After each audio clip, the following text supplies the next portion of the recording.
मोहतरम जनाब साहिब सदर कदर गरामी वाजिबुल एहतराम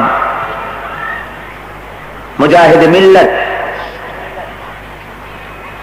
शेखुल हदीस अल्लामा हजरत मौलाना शाह अब्दुल जब्बार साहेब पीर साहेब क़िबला बैतुशर दामत बरकातुहुमुल आलिया, हजरात उलमाए किराम, सम्मानित सुधी मंडली, उपस्थित आमार दीनदार ईमानदार मुसलमान भाईरा, पर्दार आड़ालेर मा ओ बोनेरा, अस्सलामु आलैकुम व रहमतुल्लाहि व बाराकातुहु। महान अल्लाह रब्बुल आलमीनेर दरबारे शुक्रगुजार होच्छी, कलेमात शुक्र आदाय करছি যে মহান আল্লাহ চট্টগ্রাম ইসলামী সমাজ কল্যাণ পরিষদ কর্তৃক আয়োজিত ঐতিহাসিক তাফসীরুল কোরআন মাহফিলের আজকের এই তৃতীয় দিবসে আমাদের হাজির হওয়ার তৌফিক দান করলেন। সেই আল্লাহর দরবারে আমরা শুকরিয়া আদায় করছি। সবাই বলুন আলহামদুলিল্লাহ। তাফসীরের মাহফিলে আসতে পেরে আপনারা খুশি না বেজার? অল্প না বেশি? মহব্বতের সাথে সেই বেশি খুশির ইজহার স্বরূপ জোরে সোরে সমস্বরে একযোগে সবাই আপনারা শুকরিয়া আদায় করুন। সবাই পড়েন আলহামদুলিল্লাহ।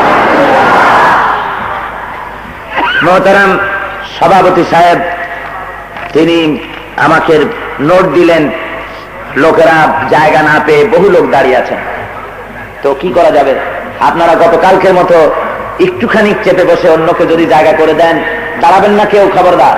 কোরআন শরীফের মধ্যে আল্লাহ রাব্বুল আলামিন বলেছেন, তোমাদেরকে যখন অন্য ভাইয়ের জন্য জায়গা খালি করে দিতে বলা হয়, তখন নিজেদের জায়গা ছোট করে অন্যের জন্য জায়গা করে দাও, তাহলে আল্লাহ রাব্বুল আলামিন বেহেশতের ভিতরে তোমাদের জায়গা প্রশস্ত করে দিবেন। জোরে কোন সুবহানাল্লাহ।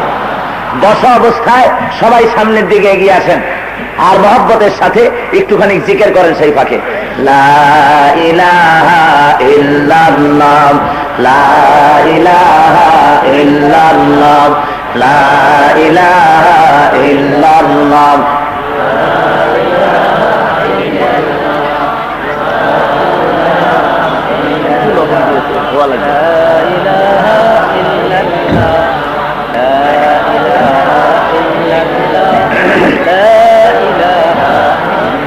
খুব তাড়াতাড়ি করতে হবে, খুব তাড়াতাড়ি করে যার যার জায়গা নেন আর মহব্বতের সাথে জিকির করেন, লা ইলাহা ইল্লাল্লাহ, লা ইলাহা ইল্লাল্লাহ, লা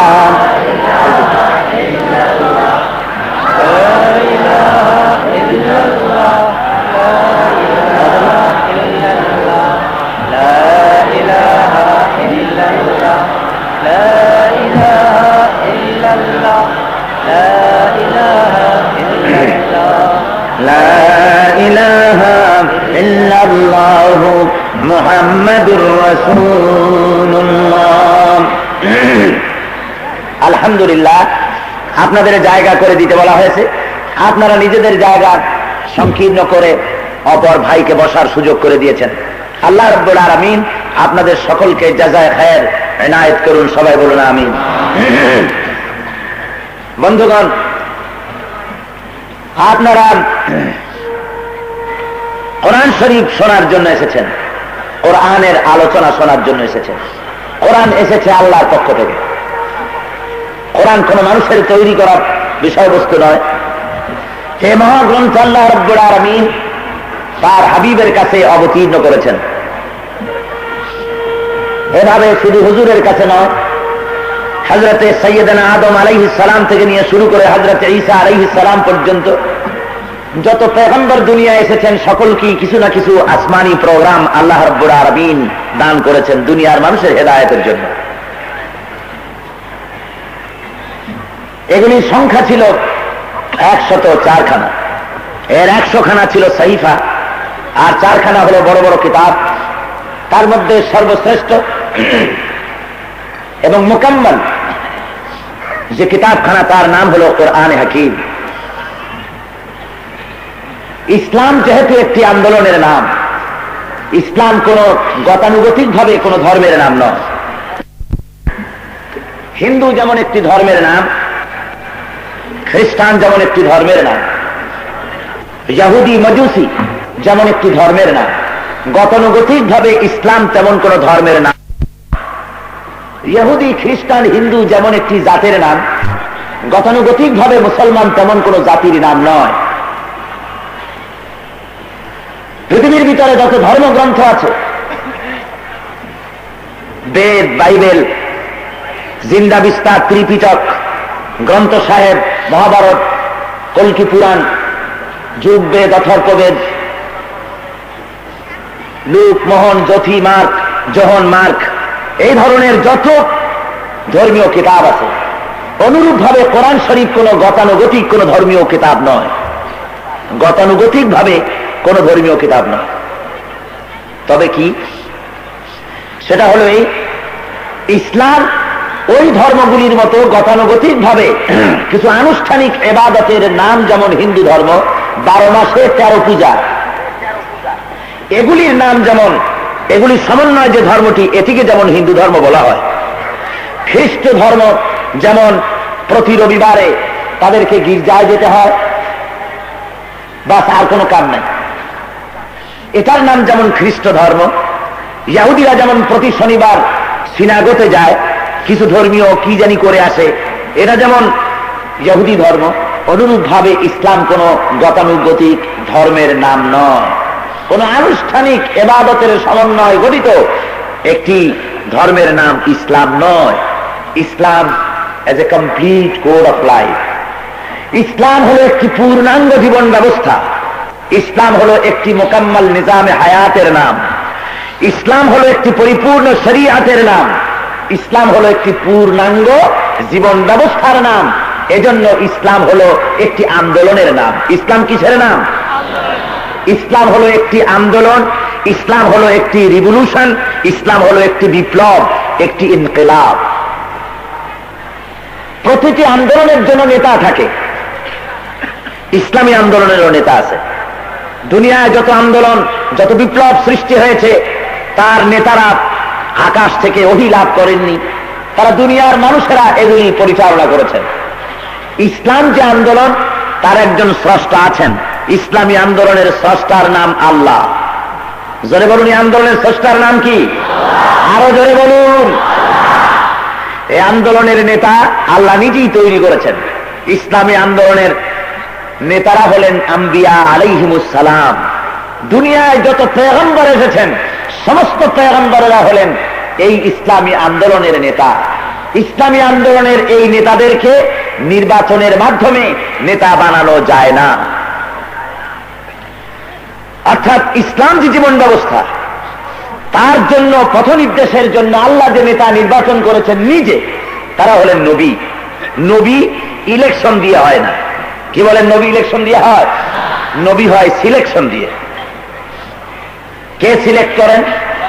আল্লাহ নিজেই করেন। ভোট দিয়ে নবী বানানো যায় না। সমস্ত প্রতিটি মানুষ একযোগে যদি বসিরউদ্দিনে ভোট দেয়, কোন বসিরউদ্দিকে, যে তাকে নবী বানানো হবে, ভোট দেওয়া যাবে, ইয়া নবী সালাম আলাইকা বলা যাবে। কিন্তু নবী হওয়ার জন্য অপরিহার্য শর্ত হলো ওহী অবতীর্ণ হওয়া, জিবরাইল আসা। আপনারা সবাই কাউকে নবী বলে ভোট দিতে পারবেন, কিন্তু জিবরাইল নামাইতে পারবে? ওহী নামাতে পারবেন না। কাজী এটা মানুষের জন্য দুঃসাধ্য ব্যাপার। এই নেতা নির্বাচন স্বয়ং আল্লাহ রাব্বুল আলামিন নিজে করেন। সুতরাং ইসলাম হলো এক আন্দোলনের নাম, নেতারা হলেন আম্বিয়া আলাইহিমুস সালাম। এখন এই আন্দোলন পরিচালনা করতে হবে দুনিয়ার মানুষের মাধ্যমে, মানুষের কাছে আন্দোলন চালাতে হবে। সে আন্দোলন চালাতে গিয়ে যখন যে ধরনের সমস্যার সম্মুখীন হয়েছেন নবী নামক নেতৃবৃন্দ, তখন সেই সমস্যার সমাধান কল্পে এবং জনগণকে সঠিক রাস্তায় পরিচালিত করার জন্য আল্লাহ রাব্বুল আলামিন যেসব বিবৃতি, বক্তৃতা, বক্তব্য জিবরাইলের মারফতে পাঠিয়েছেন, ওই বক্তৃতা, বিবৃতি, বক্তব্যগুলিকে একত্রিত করে যে কিতাব হয়েছে, সেই কিতাবের নাম জবুর, সেই কিতাবের নাম তাওরাত, সেই কিতাবের নাম ইনজিল, সেই কিতাবের নাম কোরআনে হাকিম। জোরে বলেন সুবহানাল্লাহ। আন্দোলনকে পরিচালনা করার জন্য। আর মুসলমান গতানুগতিক ভাবে কোন জাতির নাম নয়, যেমন হিন্দু একটা জাতি, খ্রিস্টান একটা জাতি। মুসলমান তেমন কোন গতানুগতিক ভাবে কোন জাতি নাম নয়। মুসলমান হলো সেই ফৌজ, সেই সেনাবাহিনী, সেই সৈন্যদের নাম যারা নাকি আল্লাহর দেওয়া ইসলামী আন্দোলনকে কোরআন অনুযায়ী, রসুলের দেখা পথ অনুযায়ী ব্যক্তিতে, পরিবারে, সমাজে ও রাষ্ট্রে প্রতিষ্ঠার জন্য দিন রাত, জন্ম থেকে শুরু করে মৃত্যু পর্যন্ত সংগ্রামে লিপ্ত থাকে যে জাত, সেই জাতের নাম মুসলমান। সেই জাতের নাম কি? মুসলমান। শুধু সেজদা দিয়া, শুধু তাহাজ্জুদের নামাজ পড়ে, শুধু বছরের জীবনের ভেতরে একবার হজ করে ইসলামের দায়িত্ব পালন করা যায় না, সঠিকভাবে মুসলমান হওয়া যায় না, যতক্ষণ পর্যন্ত জীবনের সকল ক্ষেত্রে আল্লাহর দেওয়া বিধানের জন্য প্রচেষ্টা করা না যায়।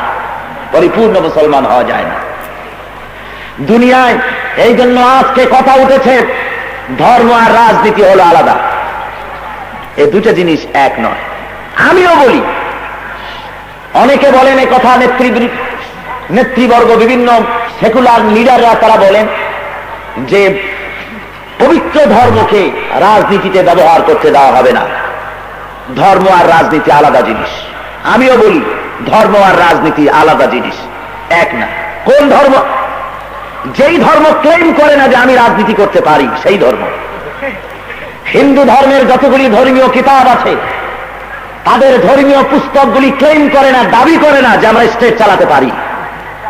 কল্কি পুরাণ, মহাভারত, ঋগ্বেদ, সামবেদ, যুগবেদ, অথর্ববেদ আতা পাতা করে খুলে দেখুন, কোথাও স্বরাষ্ট্রনীতি নাই, পররাষ্ট্রনীতি নাই, যুদ্ধনীতি নাই, বন্ধিনীতির কোনো কথা নাই, শ্রম নীতির ব্যাপারে কোনো আলোচনা নাই, অর্থনীতির উপরে কোনো বক্তব্য নাই। সুতরাং সে পারবে না রাজনীতি করতে, ধর্ম দিয়ে রাজনীতি কন্ট্রোল করতে পারবে না।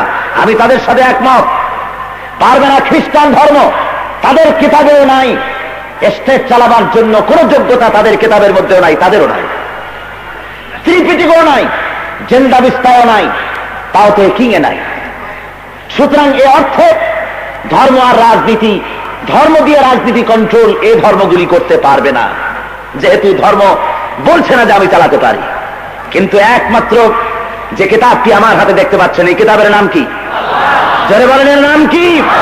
এই কোরআন ক্লেম করছে, এই কোরআন দাবি করছে আমি শুধু সমাজ নয়, ব্যক্তি নয়, রাষ্ট্র নয়, গোটা পৃথিবী কিয়ামত পর্যন্ত আমি চালাতে পারি। যারা বলেন সুবহানাল্লাহ।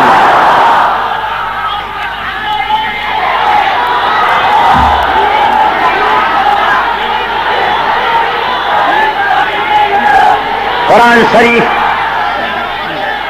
কোরআন শরীফ তাকে আপনি খুলে দেখুন, সূরা ফাতিহা থেকে সূরা নাস পর্যন্ত পড়ুন।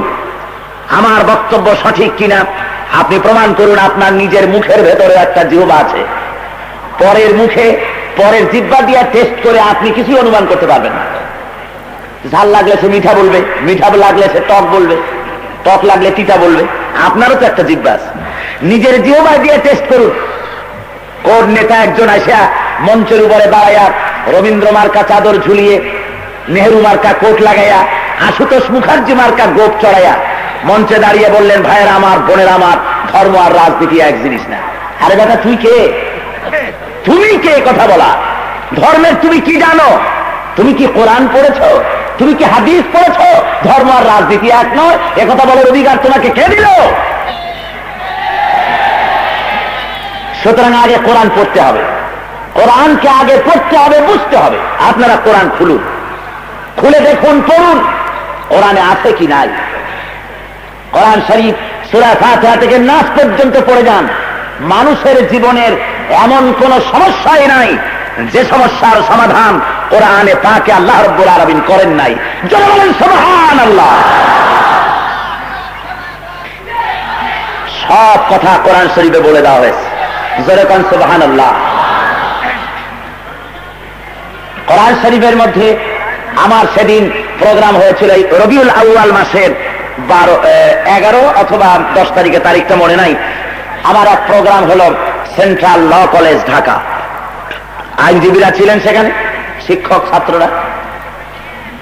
আমি সেখানে আলোচনার এক পর্যায়ে গিয়ে বললাম, বুদ্ধিজীবী ভাইয়েরা, আইনজীবী ভাইয়েরা, বাংলাদেশের রাজধানী ঢাকার হাইকোর্টের সামনে একটি প্রতীক ঝুলানো আছে। পথচারীরা সব সময় সে প্রতীককে দেখতে পায়। ওই প্রতীকটার নাম কি বলতে পারেন? মিজান। আর সোজা কথায় বাংলায় কি? দাড়িপাল্লা। এটা কেন টানানো হয়েছে? কারণ হলো, এটা হলো ন্যায় বিচারের, আদাল ও ইনসাফের প্রতীক।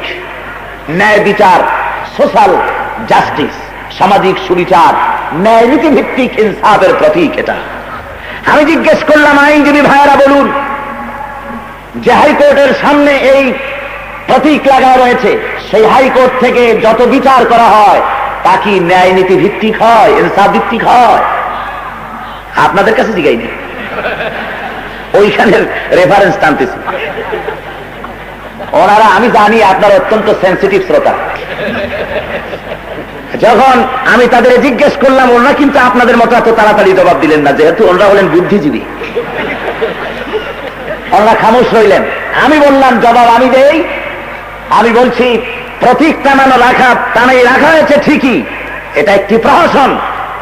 বাংলাদেশের হাইকোর্ট, সুপ্রিম কোর্ট জনগণের জন্য ইনসাফ ভিত্তিক বিচার করতে পারে না, সমান বিচার, ন্যায় বিচার করতে পারে না। তার কারণ হলো, আমার দেশের আদালত, কোর্ট কাছারি, হাইকোর্ট, সুপ্রিম কোর্ট যে আদর্শ, যে আইন দিয়ে বিচার করে, সে আইন আল্লাহর আইন নয়। সে আইন হলো মানুষের তৈরি করা, সে আইন হলো ব্রিটিশের তৈরি করা। ব্রিটিশের তৈরি করা আইন, বাংলাদেশ গভর্নমেন্টের তৈরি করা আইন, তাই দিয়ে বিচার হয়। বিচার মানুষের কাছে, সেই বিচার সমানভাবে তারা ইনসাফ ভিত্তিক, তারা সুবিচার পায় না। কি রকম?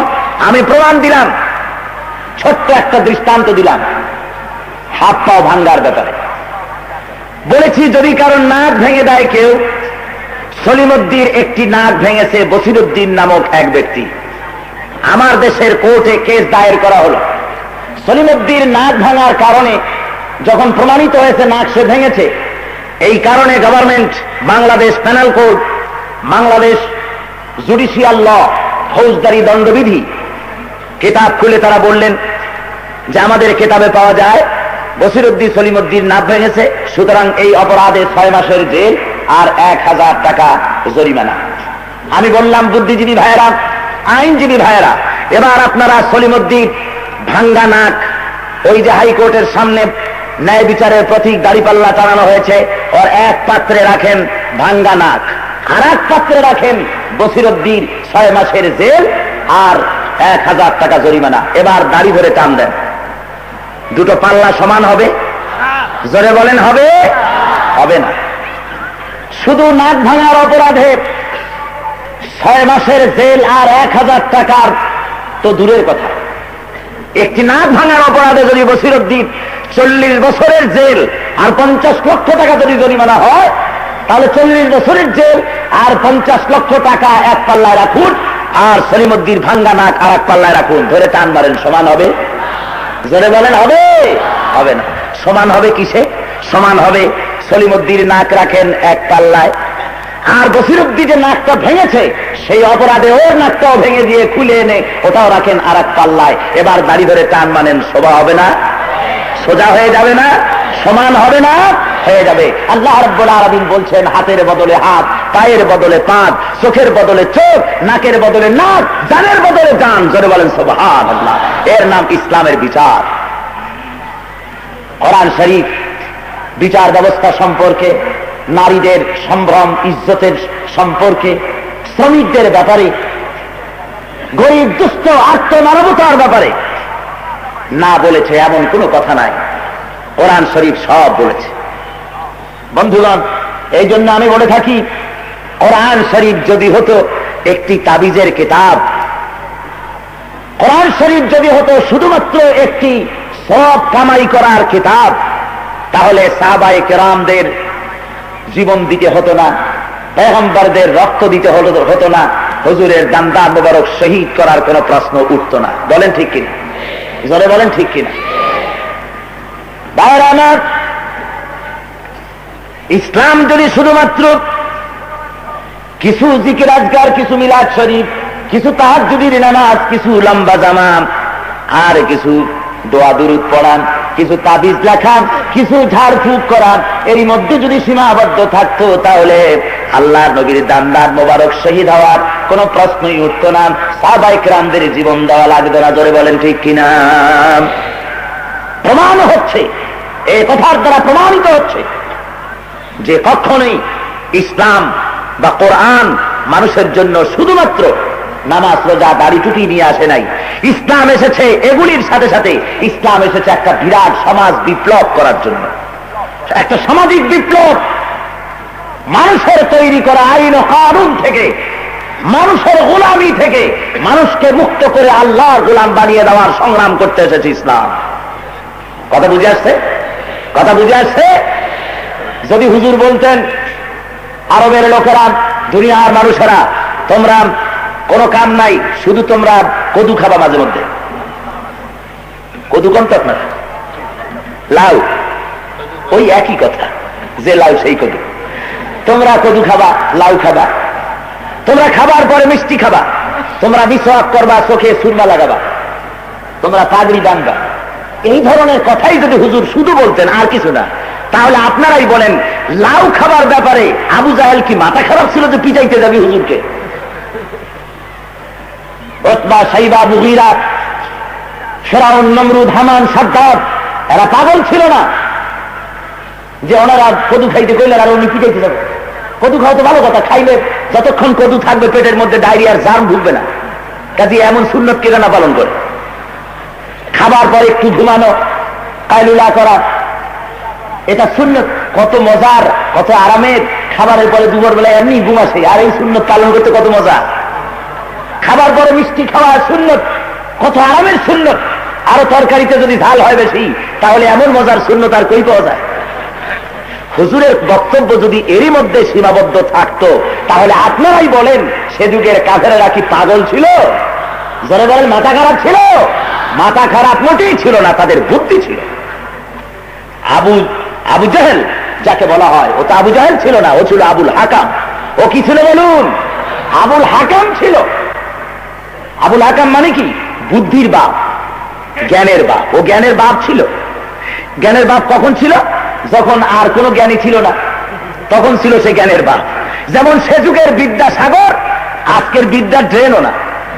সে যুগের বিদ্যার সাগর তিনি ছিলেন ঠিকই, কিন্তু আজ যে জ্ঞান বিজ্ঞানে চরম উন্নতি লাভ করেছে পৃথিবী, আজকের বিদ্যার সামনে বিদ্যাসাগর, বিদ্যার ড্রেনও না। আবু জাহেল যখন আবুল হাকাম ছিল, আমার মনে পড়ে সেই কথা, ওই যে এক দেশে তাল ছিল, বুঝলেন? তাল কারে কয় চেনে না। এখন তাল খায় লোকেরা আটিটা ফালায় দিছে, তুফানে ভাসতে ভাসতে এক এলাকায় গিয়ে উঠেছে। লোকেরা চাষ করতে আসছে, এসে দেখে এরকম শক্ত, মাথায় অনেকগুলো চুল। জিনিসটা কি? এটা কি আল্লাহর গজব না লানাত, না কোনো বিপদ, না কোনো মুসিবত? জিনিসটা কি? হয়রান হয়ে গেছে। সমস্ত লোক এসে জড়ো হয়েছে।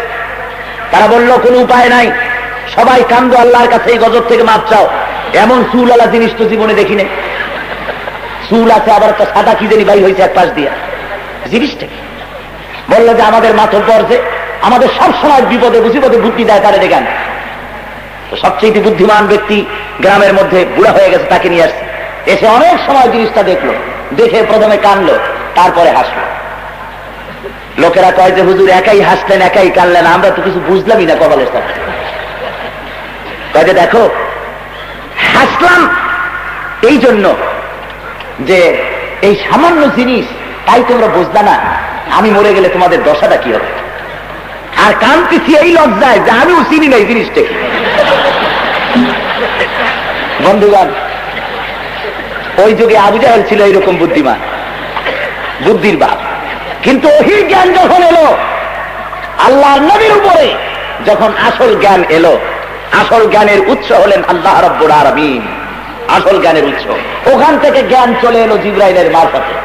আল্লাহ রাব্বুল আলামিন বলছেন, ওয়ামা ইয়ানতিকু আনিল হাওয়া ইন হুয়া ইল্লা ওয়াহয়ুন ইউহা। আমার নবী নফসকে অনুসরণ করে, নফসকে অনুবর্তন করে তিনি কোনো কথা বলেন না। তিনি যা বলেন সবগুলি ওহী, আমি যা বলতে বলি তাই তিনি বলেন। তিনি আন্দাজে মনকে অনুসরণ করে, প্রবৃত্তিকে, নফসকে অনুসরণ করে কথা বলে না। জোরে বলেন সুবহানাল্লাহ। ওই জ্ঞান আল্লাহ রাব্বুল আলামিন তাকে দিলেন। সেই জ্ঞানের সমষ্টি হলো কোরআন। কোরআন তাবিজের জন্য আসে নাই, তদবীরের জন্য আসে নাই। কোরআন এসেছে সমাজ বিপ্লব করার জন্য। মানুষকে, মানুষের তৈরি করা অর্থনৈতিক গোলামি, রাজনৈতিক গোলামি থেকে মুক্ত করে মানুষকে আল্লাহর গোলাম বানাবার জন্য, আর কোন উদ্দেশ্য না। মানুষ সৃষ্টি করেছেন কে? জোরে বলেন কে? সুতরাং গোলাম হবে একমাত্র সে মানুষ আল্লাহ। আমি বলে থাকি বন্ধুগণ, এই পৃথিবীর মধ্যে যত ইতর প্রাণী আছে, আমরা দেখি একটা ইতর প্রাণী আর একটা ইতর প্রাণীর আইন মানে না। জোরে বলেন মানে? এ দুনিয়া একটা গাধার আইন মানে? কোনদিন দেখছেন? এই পৃথিবীর বুকে কোন একটা গরু আর একটা গরুর আইন মানে? ভাদ্র আশ্বিন মাসে বা আষাঢ় শ্রাবণ মাসে নতুন পানি পেয়ে ড্রেনের মধ্যে ব্যাঙেরা গ্যাঙর গ্যাং করে ডাকতে থাকে। বড় একটি ব্যাঙ সে দাঁড়িয়ে বলল, ভাইয়ের আমার, বোনের আমার যত ব্যাঙের গোষ্ঠী আছে, খবরদার, আমি একাই আমার গলার আওয়াজকে সপ্তমে তুলে আমি একাই চিৎকার মারব, তোমরা কেউ ডাকাডাকি করতে পারবে না। এই ভয়তে, নেতার ভয়তে সব ব্যাঙগুলি চুপসে গেল, আর কেউ ডাকাডাকি করে নেই। এমনকি হয়েছে কখনো? হয়েছে কখনো? তাহলে কি বুঝলাম? বুঝলাম এই যে সাধারণ ছোট্ট একটি ইতর প্রাণী ব্যাঙও আর একটা ব্যাঙের আইন মানে না, একটা পশু আর একটা পশুর আইন মানে না। ও মুসলমান, তোমাদের হলো কি? ইতর প্রাণীর যে কমন সেন্স আছে, সেই কমন সেন্স আজকের যুগের মুসলমানরা কি হারাতে বসেছে? তোমরা কি করে দুনিয়ার বুকে পশুর আইন মানে না, মানুষ কেন আর একটা মানুষের আইন মানতে যাবে? মানুষ এক সম্মানিত সৃষ্টি, আল্লাহর জমিনে সর্বশ্রেষ্ঠ সৃষ্টি। তুমি মানুষ হয়ে আর একটা মানুষের কথার তলে, আর একটা মানুষের দফা, 14 দফা, 40 দফা, 2000 দফা, কতগুলো দফা বানায় নিয়ে আসলো। বলল বন্ধুগণ, বিদেশি না, দেশীয় আমলকি, হরিতকি, বহেরা, গাছগাছরা দিয়া, শিকড় ফলমূল দিয়া, দেশীয় গাছগাছরা দিয়া আমি বৈজ্ঞানিক কায়দায় 6 মাস তন্ত্রের গুলি বানাই আনছি। স্বর্ণগঠিত মকরধ্বজ, একবার খাইলি শ্রমিকরা স্বর্গে বাস করবে, আর জনগণ তো না খাইয়ে মরবেই না। বিরাট বিরাট রেলগাড়ির চাকার মতো করে জিলাপি বানায় দেবো, বড় বড় বটকির মতো রসগোল্লা বানায় দেবো, খাইতে গিয়ে সিটুই হা করে থাকবে, বুঝলেন? আর বলে কি, এবার যদি ক্ষমতায় যেতে পারি, না খাইয়া কেউ মরবে না। কি যে খাইয়া মরবে তাও কয়, পোলাও খাইয়া মরবে না বিরিয়ানি খেয়ে মরবে, কি খেয়ে মরবে? আসল কথার হাকিকত হলো এই যে আমরা যদি এবার যেতে পারি, তাহলে গুলি খাইয়া হোক, বিষ খাইয়া হোক, কিছু না কিছু খেয়ে মরতে হবে। একেবারে খালি পেটে মরতে দেওয়া হবে না। খালি পেটে মরলে পরে গ্যাস্ট্রিক হওয়ার সম্ভাবনা। মুসলমান, এই ফাঁকি দিচ্ছে আজকের দুনিয়ার সেকুলার নেতৃবৃন্দ, আজকের দুনিয়ার সোশ্যালিস্ট নেতৃবৃন্দ, গোটা দুনিয়াকে ফাঁকি দিচ্ছে। পুঁজিবাদ আর সমাজবাদ দুই প্রান্তিকে দাঁড়িয়ে আছে, তারা দুই চরম প্রান্তে দাঁড়ানো। পুঁজিবাদী শোষণ গোটা পৃথিবীর জন্য জঘন্যতম শোষণ, দুনিয়ার মানুষকে শোষণ করে শেষ করে দিয়েছে পুঁজিবাদ। আর সমাজবাদও দুনিয়ার মানুষকে, শ্রমিকদেরকে স্বর্গে বাস করাবে বলে এই কথা, এই বৃষ্টি বুলি দিয়ে জনগণের যথা সর্বস্ব লুণ্ঠন করে তারা নিজেরা কতক জনে ভোগ করে, আর গোটা সমাজের মানুষকে জেলের কয়েদি বানায় দেয়, একখানা রুটির জন্য কুকুরে পরিণত করে দেয়। মানুষ শুধু রুটি খাওয়ার জন্য দুনিয়া আসে নাই, তাই এরা আত্মার খোঁজ রাখে না। এরা তো শুধু চাঁদকে দেখে একখানা ঝলসানো রুটির মতো। এদের কাছ থেকে আত্মা বিবর্জিত। মানুষ কোন পশু নয়, মানুষ হলো সম্মানিত জীব, আত্মার সমন্বয় সম্মানিত জীব। পেটও আছে, আত্মাও আছে। সুতরাং দুই প্রান্তে দুটি দাঁড়ানো, ওদিকে সমাজবাদ, এদিকে পুঁজিবাদ। এই দুই চরম পথের মাঝখান থেকে ভারসাম্যমূলক যে মতবাদ পৃথিবীর বুকে আল্লাহ রাব্বুল আলামিন দিয়েছেন তার নাম ইসলাম। তার নাম কি? ইসলাম। সেই ইসলামী জীবন ব্যবস্থা প্রতিষ্ঠার লক্ষ্যে যদি তা প্রতিষ্ঠা হয়ে যায়, জনগণ না খাইয়া মরবে না, এটা আল্লাহর ওয়াদা। নেতারা যতই ওয়াদা করুক, সে ওয়াদা কখনো কার্যকরী হয় না, আল্লাহর ওয়াদা কার্যকরী হয়, ঠিক না? সুতরাং সেই কোরআনের আইনকে কার্যকরী করার জন্য আসুন আমরা কোরআন থেকে আলোচনা শুনি। কোরআন শরীফ থেকে আলোচনা শুনলে পরে আমরা বুঝতে পারবো এই ইসলাম কোরআন দুনিয়ার বুকে শুধুমাত্র তাবিজ ঝাড় ফুকের জন্য আসেনি, এসেছে দিন প্রতিষ্ঠার জন্য। আর তা প্রতিষ্ঠা হতে পারবে না যতক্ষণ পর্যন্ত মুসলমানেরা নিবেদিত প্রাণ হয়ে জান মাল সকল কিছু কোরবানি করার জন্য প্রস্তুতি গ্রহণ না করবে, ততক্ষণ পর্যন্ত দিন প্রতিষ্ঠা হবে না। আসুন কোরআন থেকেই আলোচনা করি। গতকালকের মতো বা প্রতিদিনের মতো আপনারা আমার সাথে পড়েন, আউযু বিল্লাহি মিনাশ শাইতানির রাজীম, বিসমিল্লাহির রাহমানির রাহিম। বিতাড়িত মরদুদ শয়তানের ওয়াসওয়াসা থেকে আল্লাহর কাছে পানাহ চাই। পরম করুণাময় আল্লাহ রাব্বুল আলামিনের নামে শুরু করা যাচ্ছে সূরা ইয়াসিন।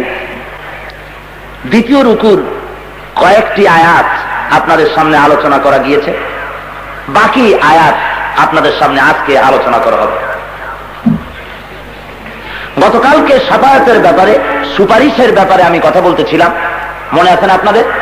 কিয়ামতের দিন সুপারিশ করতে আল্লাহ যাদেরকে অনুমতি দিবেন তারা ছাড়া কেউ সুপারিশ করতে পারবে না। সুপারিশের ব্যাপারটা অত্যন্ত কড়াকড়ি করেছেন আল্লাহ রাব্বুল আলামিন, কিয়ামতে খুব কড়াকড়ি সুপারিশের উপরে।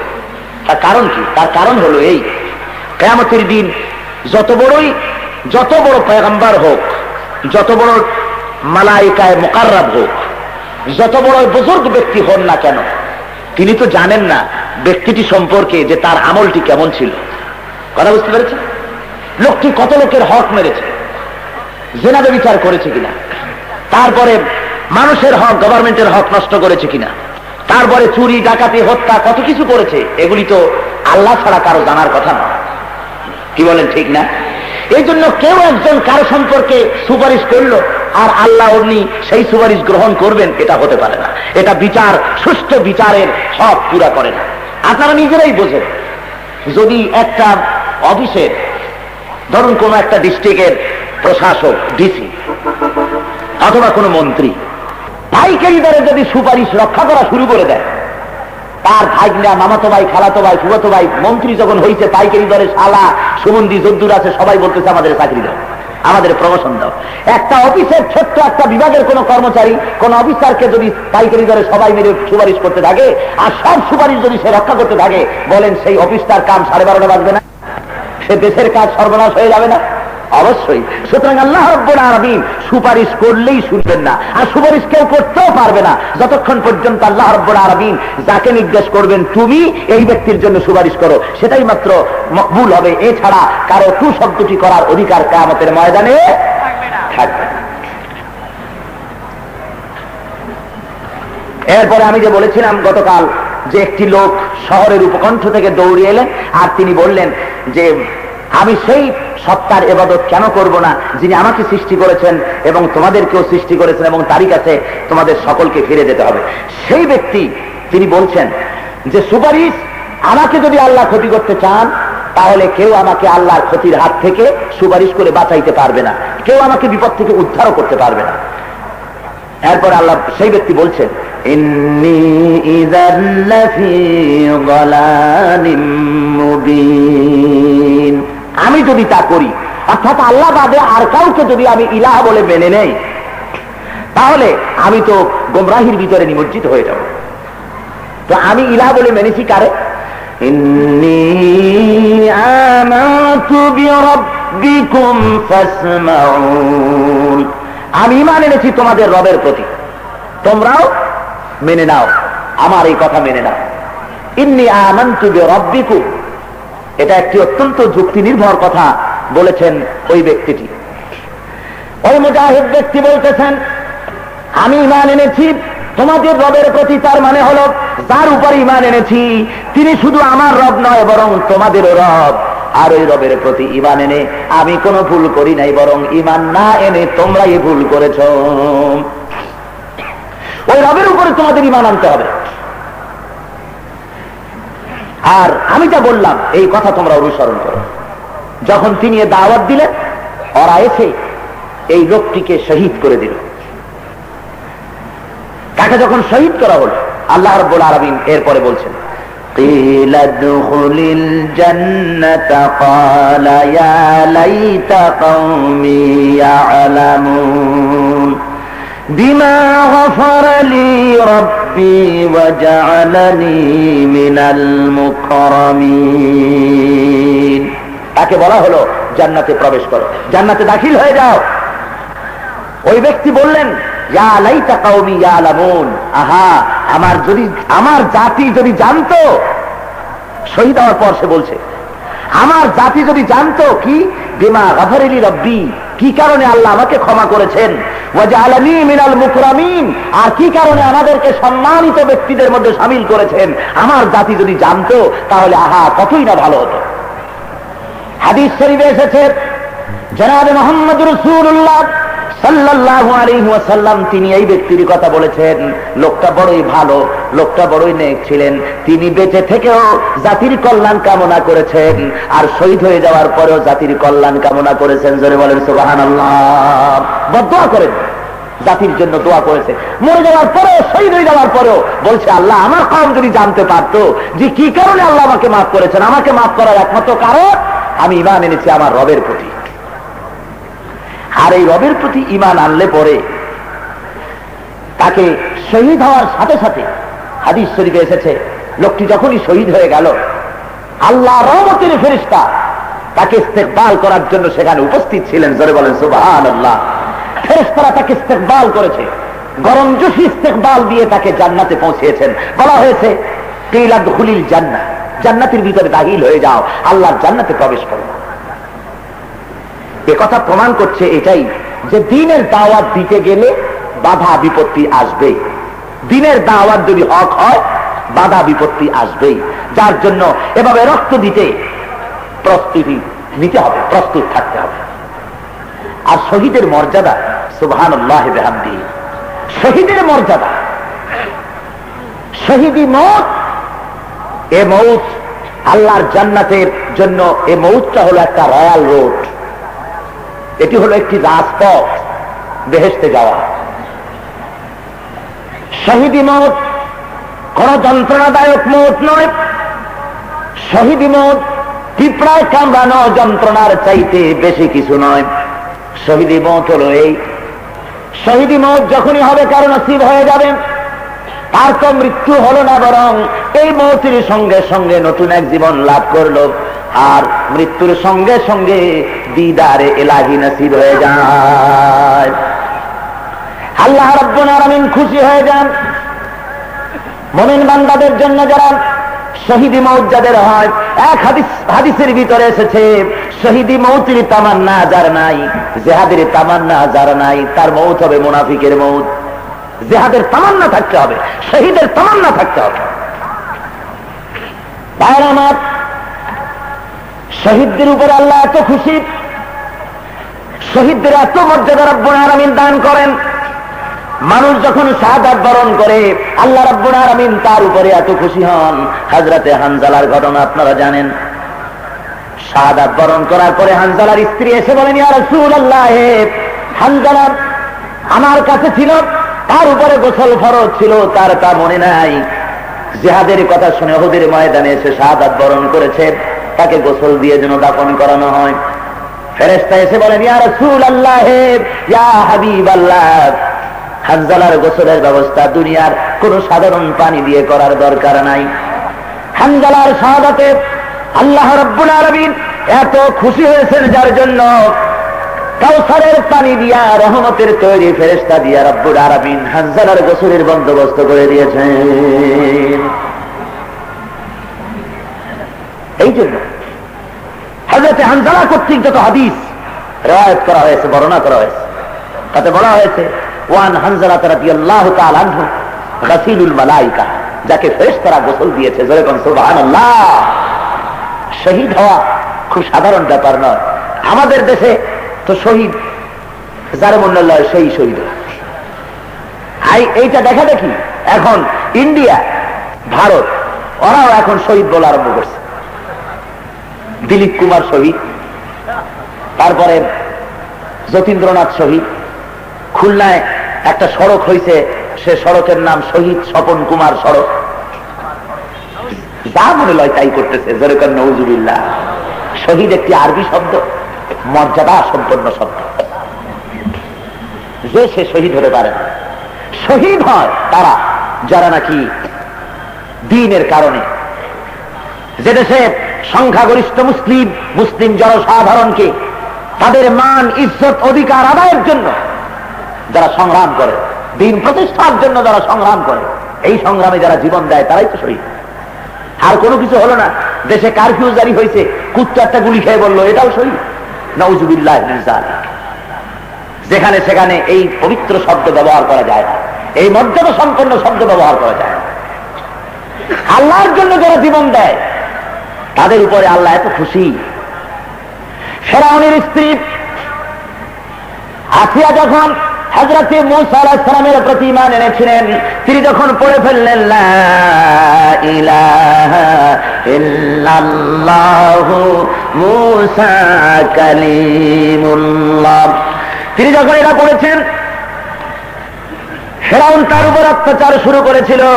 ফিরআউন বলল তার সভাসদকে যে আসিয়াকে শাস্তি দাও, সে কেন মূসার উপরে ঈমান আনলো, তক্তার উপরে পেরেক মারতে থাকো, শত শত পেরেক মেরে তারপরে তক্তাটা চিৎ করে দাও। পেরেক গুলো খারাপ হয়ে গেল, লোহাগুলি খারাপ হয়ে গেল। এর উপরে আসিয়াকে শোয়ায় দাও, তারপরে চতুর্দিক থেকে লোহার ডান্ডা দিয়া পিটাও, লোহাগুলি পিঠ থেকে ফুটতে থাকুক। তার চিৎকারের আওয়াজ আমি সিংহাসনে বসে শুনব, যতক্ষণ পর্যন্ত মূসার খোদার প্রতি সে তার ঈমান প্রত্যাহার না করে, ততক্ষণ পর্যন্ত তারে পিটাইতে থাকো। ভাইরা আমার, এইভাবে করে যখন অত্যাচার চলল, এভাবে করে যখন অত্যাচার চলল, লোহাগুলি যখন শরীরের ভিতরে প্রবিষ্ট হতেছে, উপর থেকে পিটান মারতেছে, এই চরম নির্যাতনের ভেতরে আসিয়া ফিরআউনের প্রতি ঈমান আনা তো দূরের কথা, তিনি বারবার কাতরোক্তি করে কোন রকম জান বেরিয়ে যায়।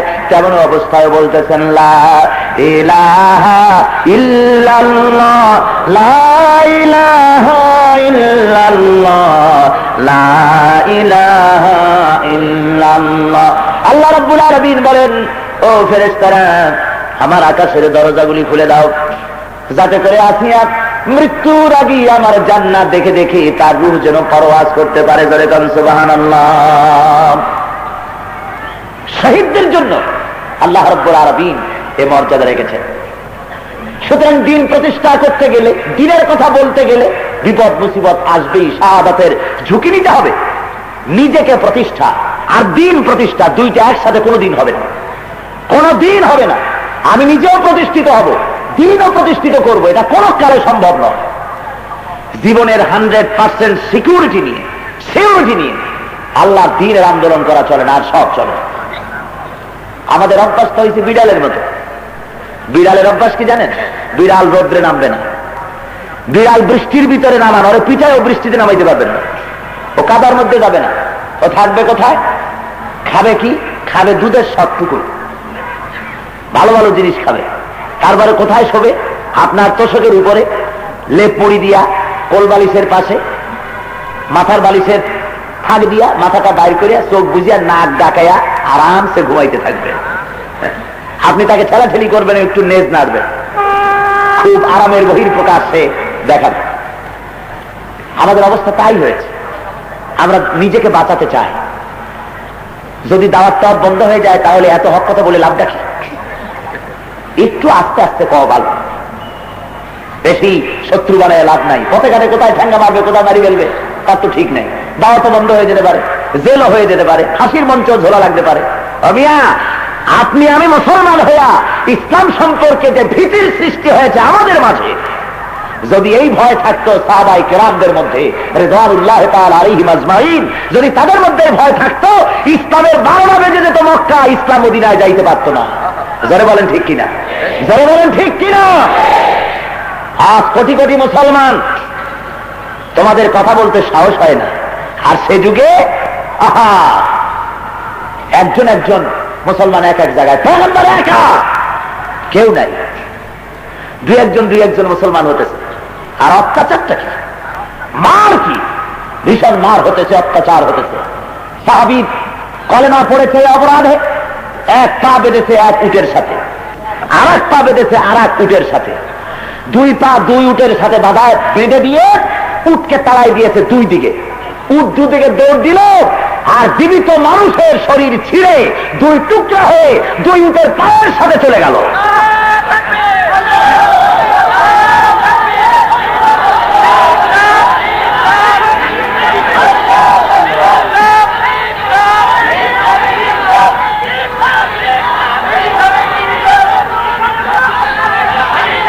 সুতরাং মুসলমান ভাইরা, এত সহজ ব্যাপার নয়, জিনিসটি এত সহজ নয়, এত আরাম করে এটা হবে না। ये शहादत है उल्फत में कदम रखना, लोग आसा समझते हैं मुसलमान होना। মুসলমান হওয়াটা তারা সাধারণ জিনিস মনে করেছে। আসলে ইসলাম, মুসলমান হওয়া, ইসলাম গ্রহণ করা কোনো সাধারণ ব্যাপার নয়, কোনো স্বাভাবিক ব্যাপার নয়। শহীদি ঈদগাহে উত্তপ্ত ময়দানে দাঁড়াবার নাম ইসলাম।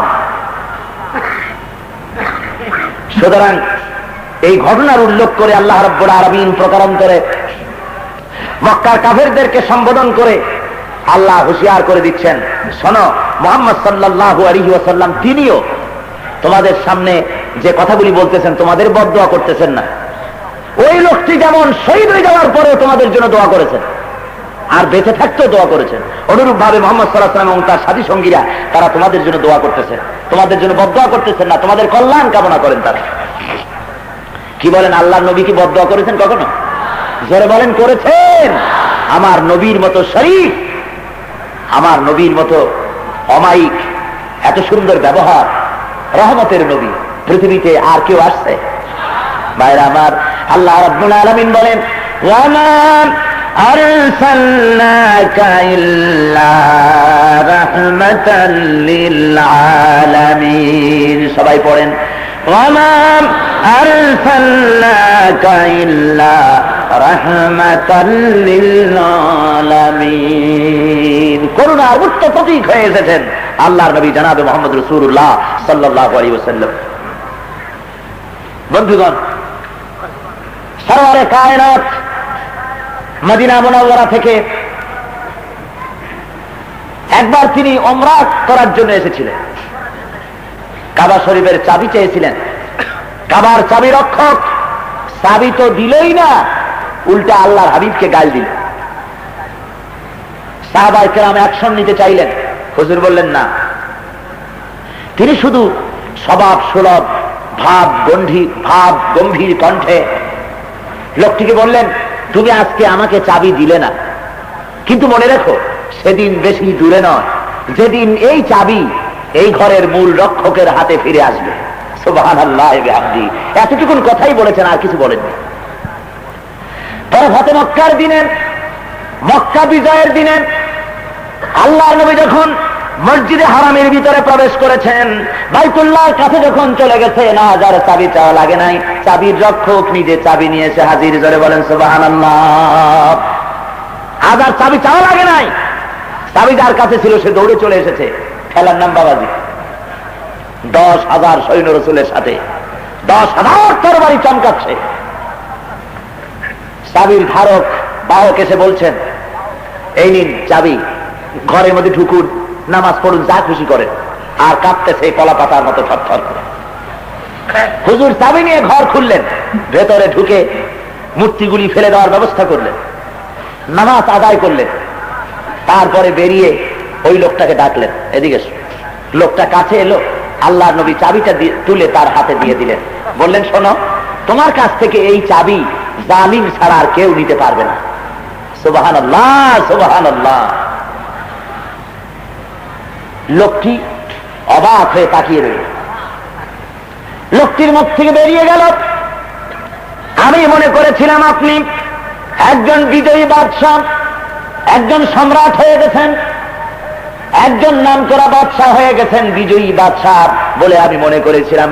কিন্তু এখন প্রমাণিত হয়ে গেল, বুঝতে পারলাম বাদশার চরিত্র এমন হয় না।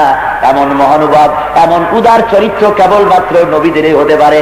আমার ভুল ভেঙে গেছে।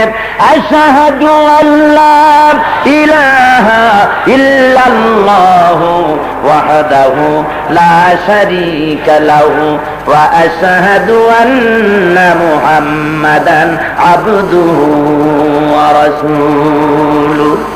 ভাইরা আমার,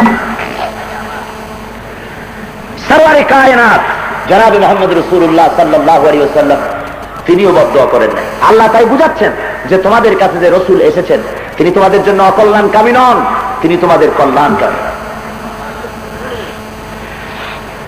وما أنزلنا على قومه من بعده من جند من السماء وما كنا منزلين। আমি এদের জন্য, এই কওমের জন্য আকাশ থেকে কোনো সৈন্যবাহিনী পাঠাই নাই, আর সৈন্যবাহিনী পাঠাবার আমার কোনো দরকারও ছিল না। ইন কানাত ইল্লা সাইহাতান ওয়াহিদাতান ফাইযা হুম হাবিদুন। সৈন্যবাহিনী পাঠানো লাগে। দুনিয়ায় যেমন যুদ্ধ বিগ্রহ করতে হলে সেনাপতিকে অর্ডার দেওয়া লাগে, সাজো সাজো রথ পড়ে যায়, বন্দুক, কামান, স্টেন গান, টমি গান, ব্রেন গান, এলএমজি, এসএমজি, আদমজি সব সাজায় দিয়া চতুর্দিক থেকে পজিশন নেওয়া লাগে। আর্মি, বিডিআর, তারপরে পুলিশ, আনসার, গোষ্ঠী সুদ্ধা সব চতুর্দিকে ঘেরাও করো, মারো, টেলিফোন করে, তারপরে কত অর্ডার ক্যারি আউট করতে হয়, অর্ডার সাপ্লাই করতে হয়, কত কিছু করতে হয়। আল্লাহর কি এই সমস্ত লাগে নাকি? বটম টেপাটেপি করা লাগে? কিচ্ছু লাগে না। আল্লাহ কয় কোন, শুধু বলেন কোন, ফেরান দেওয়ার ফায়াকুন, শুধু বলেন হোক আর সাথে সাথে হয়ে যায়। বলেন সুবহানাল্লাহ, মোটেও দেরি লাগে না। রব্বুল আলামিন বলেন আমি ওই জাতি ধ্বংস করার জন্য, ওরা চেয়েছিল আমার তিনজন রাসূলকে শেষ করে দেবে, আমার দ্বীনকে দুনিয়া থেকে বুঝায় দেবে, এই তাদের চেষ্টা ছিল। আর আমি ওদের জন্য আকাশ থেকে কোন ধরনের সৈন্য আমি নাজিল করি নাই, সৈন্য নাজিল করার কোন দরকারও আমার ছিল না। আমি শুধু কি করলাম শোনো, ইন কানাত ইল্লা সাইহাতান ওয়াহিদা, শুধু একটা প্রচন্ড আওয়াজ, একটা বিকট শব্দ হলো, একটা প্রচন্ড শব্দ, আর একই প্রচন্ড শব্দে গোটা জাতি নিস্তব্ধ হয়ে গেল। ফাইযা হুম হামিদুন। সুবহানাল্লাহ। বন্ধুগণ, এ ধরনের প্রচন্ড শব্দ আল্লাহ করতে পারেন না? পারেন না?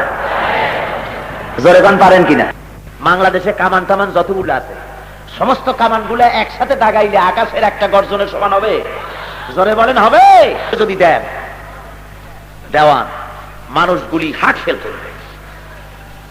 কনকর্ড যে বিমান আছে, কনকর্ড প্লেন, যেটা আপনার হিথ্রো এয়ারপোর্ট থেকে আমেরিকা বা বিভিন্ন দেশে যাতায়াত করে, এটাকে সুপারসনিকও বলা হয়, শব্দের চাইতে বেশি গতি সম্পন্ন। এত বেশি এর গতি, যার জন্য এটাকে ল্যান্ড করতে দেওয়া হয় এমন সব এয়ারপোর্ট যার আশেপাশে কাঁচের জানালাওয়ালা, কাঁচের দরজাওয়ালা বাড়িঘর না থাকে, তার থেকে নিরাপদজনক দূরত্ব রক্ষা করে, সেখানে বিপদমুক্ত দূরত্ব রক্ষা করে সেখানে দেওয়া হয়, এয়ারপোর্ট বানানো হয়। তার কারণ হলো এটা এত দ্রুত গতিতে যায় যে তার ফোর্সে বাতাসের মধ্যে যে ওয়েভ হয়, যে বাতাসের তরঙ্গ সৃষ্টি হয়, সেই তরঙ্গের চাপ সহ্য করতে না পেরে আশেপাশের বিল্ডিং এর সমস্ত গ্লাস ফেটে চৌচির হয়ে যায়। এইটা যদি মানতে পারে, তাহলে আল্লাহ রাব্বুল আলামিন প্রচন্ড একটা আওয়াজ দিলে পরে কানের পর্দা, কলজা ফাটিয়া শেষ হয়ে যাবে মানুষ। জোরে বলেন যাবে না? আল্লাহ কয় যে কিছুই করি নাই, আকাশ থেকে কোনো ফেরেশতা কোনো কিছুই পাঠাই নাই, খালি একটুখানি একটা শব্দ করাইছে। একটা শব্দ হলো প্রচন্ড। আর যারা এত মাতব্বরি করছে মঞ্চে দাঁড়াইয়া, হ্যান করেঙ্গে ত্যান করেঙ্গে, লাঠি কে আন্দার মুগুর ভরেঙ্গে, সব ফাইনাল সিন, সব শেষ। মুসলমান দেখেন না, এখনো লোকেরা লাফায় করে, মোছে তাও দিয়া তারপরে সিনাটারে চওড়া করে রাস্তার উপর দিয়ে যায়, কয় যে আমাদের দাবি মানতে হবে, নইলে ঠ্যাং ভাঙ্গা দেব। কত জোরে মিছিল, কত কিছু করে। সরকার অনুমোদিত অস্ত্রপাতি বাড়িতে রেখে মানুষ মারার ব্যবস্থা করে, ত্রাস সৃষ্টি করে, কত মাতবাড়ি, কত সর্দারি। মিয়া, তোমার মতো দুষ্ট যারা দেশের মানুষের উপরে ত্রাস সৃষ্টি করেছ, মারামারি, কাটাকাটি, ছুরি চালানো, যেখানে সেখানে মানুষের উপর অত্যাচার করো, মানুষ পেলে মেরে ফেলে দাও নিজেদের স্বার্থের জন্য, মনে রেখে দিও তোমার মতো দুষ্ট দমন করার জন্য আল্লাহর কোনো বন্দুক রাইফেলের দরকার নেই। আছে জোরে কর, জোরে বলেন আছে? কোনো বন্দুক রাইফেল লাগবে না তোমার মতো দুষ্ট দমনের জন্য। 2 বার পাতলা দাস্ত আর 1 বার বমি যথেষ্ট। পাইকারি দরের 2 বার পাতলা দাস্ত যদি হয়ে যায় আর 1 বার বমি, সাহেবরে তো খুঁজেই পাওয়া যাবে না, চোখ গর্তের মধ্যে ঢুকে যাবে, স্যালাইন দিয়েও খুলব। মাতবাড়ি করো কি দিয়া? কিসের মাতবাড়ি? ভাইরা আমার, আমার আল্লাহ রাব্বুল আলামিন বলছেন, এই শব্দটিতে সূক্ষ্ম একটি বিদ্রুপ আল্লাহ দেখালেন, করলেন যে তোমরা খুব মাতবাড়ি করলে, কিন্তু একটা শব্দও সহ্য করতে পারলে না। তোমরা চাও আমার দিন দুনিয়া থেকে মিটাই দিতে। ইউরিদুনা লিইউতফিউ নূরাল্লাহি বিআফওয়াহিহিম ওয়াল্লাহু মুতিম্মু নূরিহি ওয়ালাউ কারিহাল কাফিরুন। ওরা চায় মুখের ফু দিয়া আমার আলোকে নির্বাপিত করে দেবে, আমার দিন দুনিয়া থেকে বুঝায় দেবে, আমার ইসলামকে দুনিয়া থেকে মিটায় দেবে। রব্বুল আলামিন বলেন, আমার দিন দুনিয়ার বুকে, আমার নূর, আমার দিনকে, আমার কোরআনকে, আমার ইসলামকে পূর্ণতা দান করব, তাতে কাফির বেঈমানদের মনের মধ্যে যত জ্বালা যন্ত্রণা হোক না কেন, ওদের কলিজা যত পুরুক, ইসলাম কামিয়াব হবে ইনশাআল্লাহ। আল্লাহ করবে, জোরে বলেন আলহামদুলিল্লাহ। চট্টগ্রামের তাফসীরের মাহফিল যখন ঘনায় আসে, আমি তো খবর রাখি, কত লিফলেট ছাড়ে বন্ধুরা, কত জায়গায় বক্তব্য রাখে, কত কিছু করে, কত যন্ত্রণা।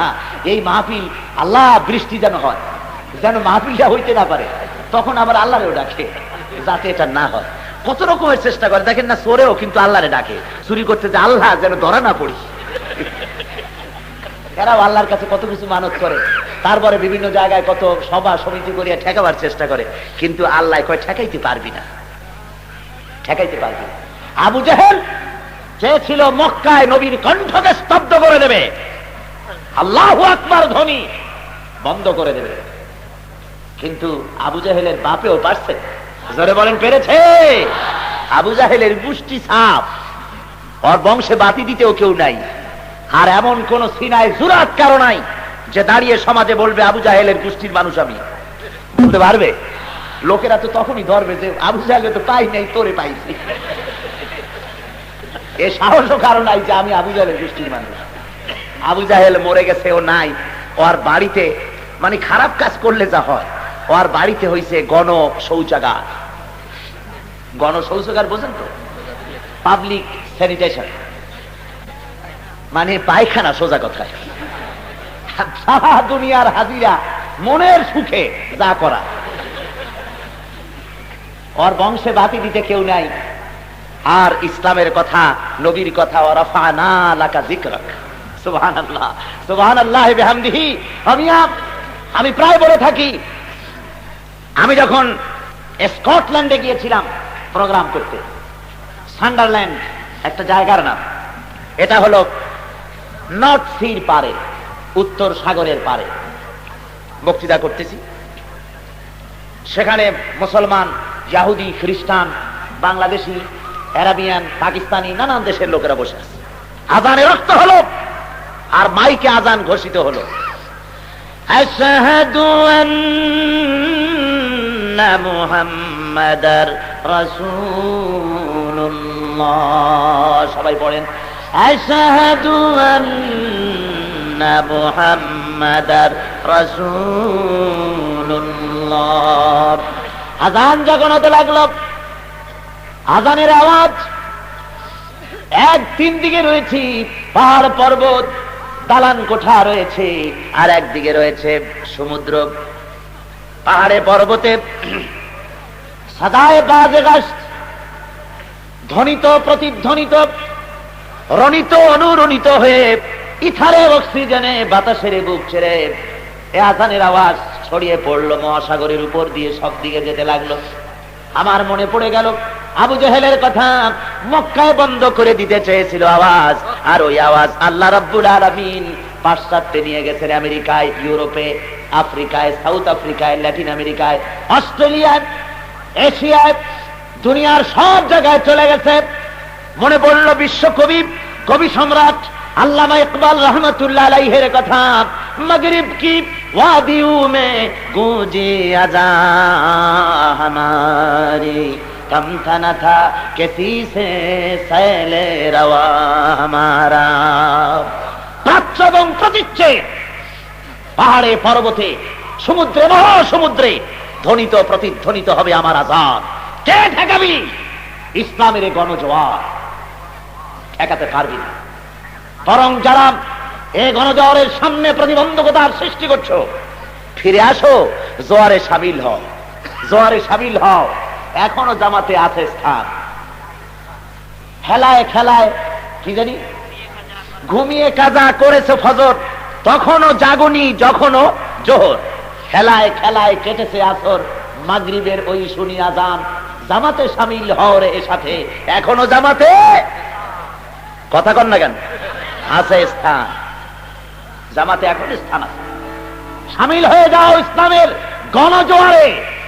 যদি সামিল না হও, আর যদি দুঃসাহস করো, প্রতিবন্ধকতার করতে যদি চাও, তাহলে মনে রেখে দিও, ইসলামের এই পৃথিবী জোড়া, বিশ্ব জোড়া গণজোয়ারের সামনে সব শুষ্ক তৃণের মতো বাতাসের বেগে উড়ে নিশ্চিহ্ন হয়ে যাবে তোমরা।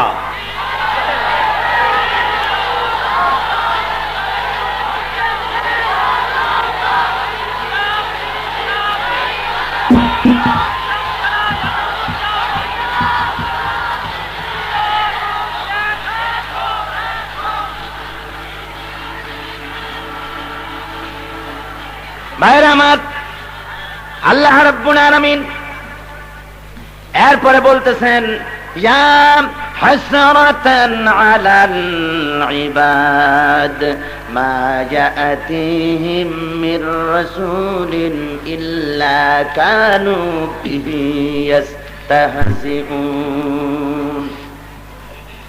ইয়া হাসরাতান আলাল ইবাদ, বান্দার উপরে আফসোস, আল্লাহর বান্দাদের উপরে আফসোস।